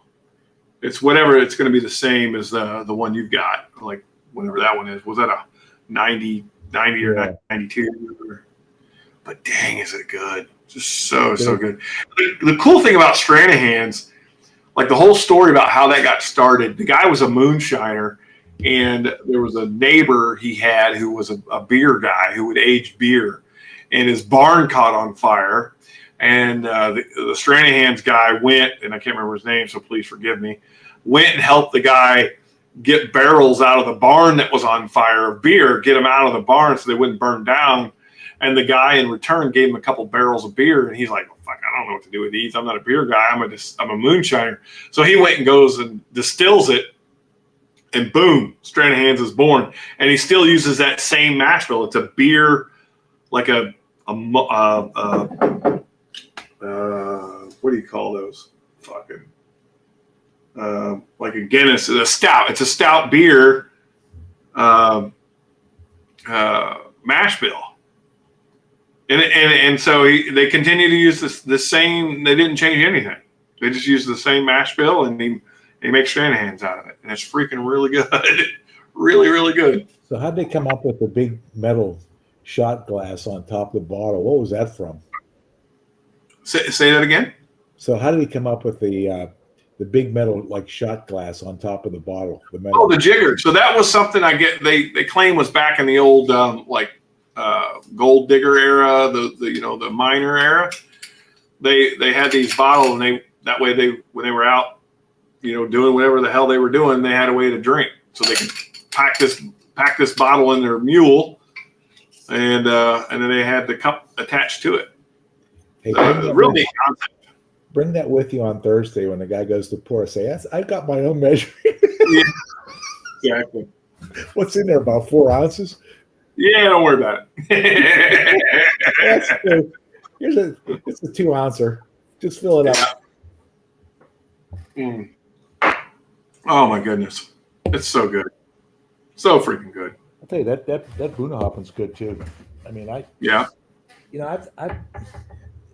Doc was talking about Unicorn. Well, I think it's 28% plus shipping now is what you pay. It's 10 for tax, 15 for the premium, and 3 for the insurance when they ship this shit to you, plus the bottle cost. And if you get over a certain amount, you save on the bottling. But that being said, is people are paying such goofy money for it. I just try to go on there and find some different Scotch bottles. I mean, people follow those, but they're not as crazy as some of the prices are paying on bourbon and stuff. They had batch 2 of the Pirate bottle, B713, which arguably, from what I read, I mean, it's all opinion, that and the distillery bottle before they start official batches are considered the best batches of the barrel proof. Mm-hmm. Fucking bottle went for $1,000 plus premium. You know, so to my point is that people paying stupid money for that. Not that I'd ever get that, but you can every once in a while you can find like older Lagavulins, maybe a Lagavulin 12 from 8 or 9 years ago, maybe an older Lefroy for not a really unreasonable price. If you go online, they want an arm, a leg, and your first child for them. So I'll try to find those. I just get a whimpering every once in a while for drinking some Scotch, you know? Yeah. Yeah, the thing about Scotch is, you like with bourbon, you can drink several pours. I think with Scotch, you're like 2 or 3, and you're kind of like, I mean, it does, and I guess it just depends, right? In good company, maybe you can drink more, but bourbon to me, or even rye, the American sweetness makes it more like an aperitif or a dessert. Yeah. Whereas Scotch is kind of more of an experience. It's like a singular experience. Well, and there are some variation with bourbon too, but with the damn Scotch, I mean, Jesus Christ, you got 6 different regions if you want to count the islands, you know. Some are peated, some aren't peated, cast strength. You know, some have more of a vanilla bourbon. Some, if they're on an island, some of them have a heavy maritime taste to them. So, yeah, there's just a bunch of different flavors you get out of the drinking the single malt, just because where it's at and where the bottles are aged. Right. Well, so Mr. Mom, so Blue Peak is not bad at all. I will tell you, it fails to live up to the cast strength. I would encourage you to try and find one of these if you can. It is a cast strength. They're picks.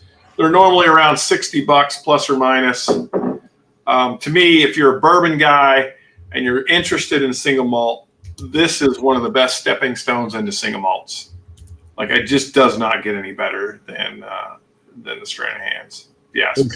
Is the Stranahan's better than the Aspen 291? Yes. Without a doubt, my friend. You know, I tried one of those one times, and just the staves there, that Aspen staves, it just, it's just got a weird funk, man. It's like, it's like a weird herbal, flowery funk that just, you can't shake it. Well, it almost tastes like it was fucking aged in a fucking cedar lined closet. It's got a weird, Exactly. Because whatever that they're using them staves, it just, I tried, I think somebody sent me one or something.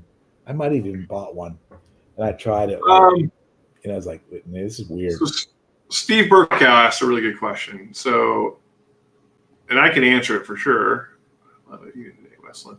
Yeah, Westland makes some good single malts too. That's true. I think Stranahan's is more of a bourbon drinker single malt, and it's kind of a good transition into single malts because it has the sweetness like bourbons, but it has the complexity of a good single malt. So Steve asked, is it less sweet like Scotch?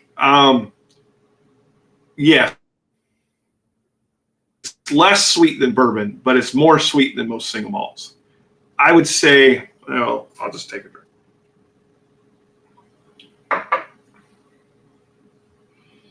To me, it's kind of like that. You've got bourbon is kind of really the sweetest. The next step is rye. The next step would be like Stranahan's, and then the American single malts, and then you get into the European single malts, the Scotches, Japanese, Indian, those types of single malts, if that makes any sense. Would you agree with that, Will? Will's a really good guy to ask about that, right? Because he is really into those single malts and has a really good handle on that transition. But to me, the thing about the Stranahan's is it's kind of like right in between. You go the sweetest bourbon and the most complex Scotch. To me, it kind of falls right in between the two, like dead center. Well, Westland and Westward are two completely different things, right? There's a Westward. True. Yeah, that is true. Yeah. Well, a lot of that, so that spiciness that Mike's referring to, those really come from the pot stills. Pot stills do a really good job of putting a spice in. And a lot of times it's very similar to a cinnamon. Hey, Shane, we'll be grabbing any Kentucky Owl. So 9 and 10 I would grab. Anything else I wouldn't worry. If it's anything over 10, 11, 12, I wouldn't touch them at all. 10 and less is where to go with that.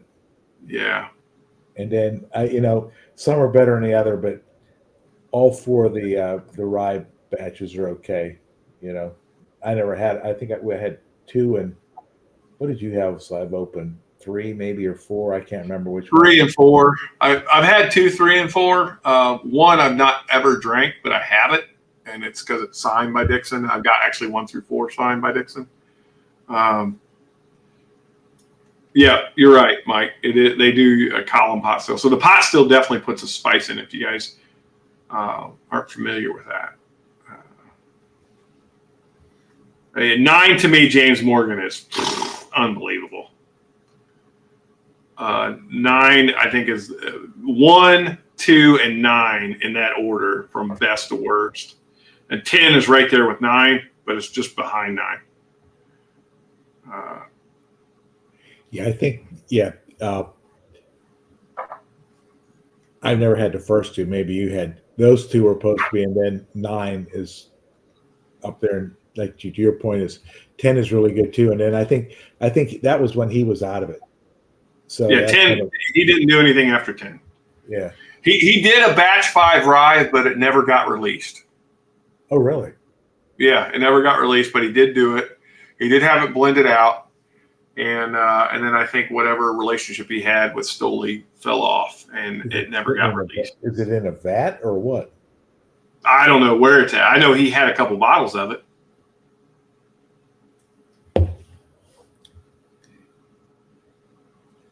And yeah, what was that they did that they wanted an arm and a leg for?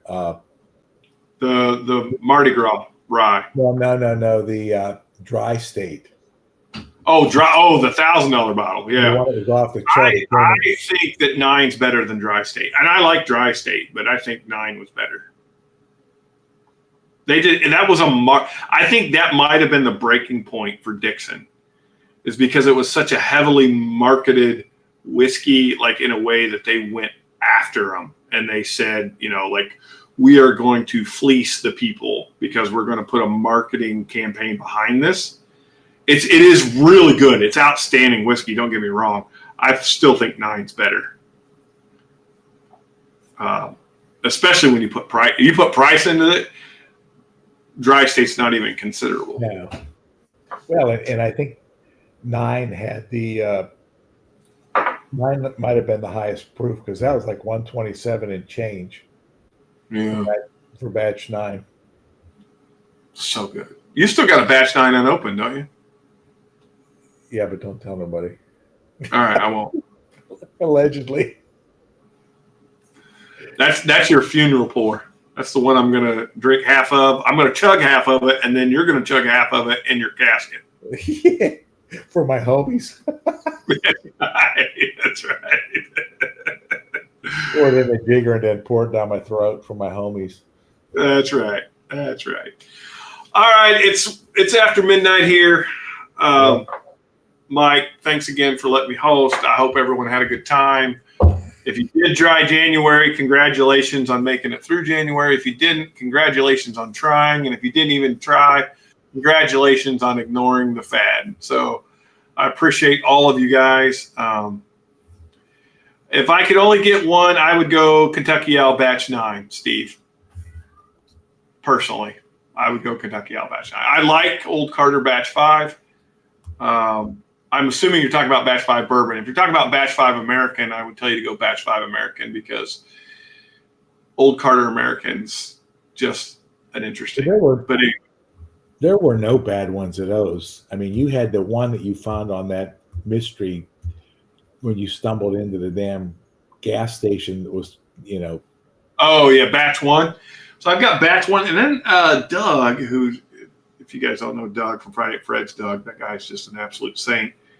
Loves me to death, and I love him to death, and his family to death. And he grabbed me an American, I think, batch 12 or 11, something. It's up there, and it's also really good. Yeah, I think I've tried 1, 3, and 4, and those are really good. Plus, they're bangers. They're in the high 130 proofs for that American whiskey.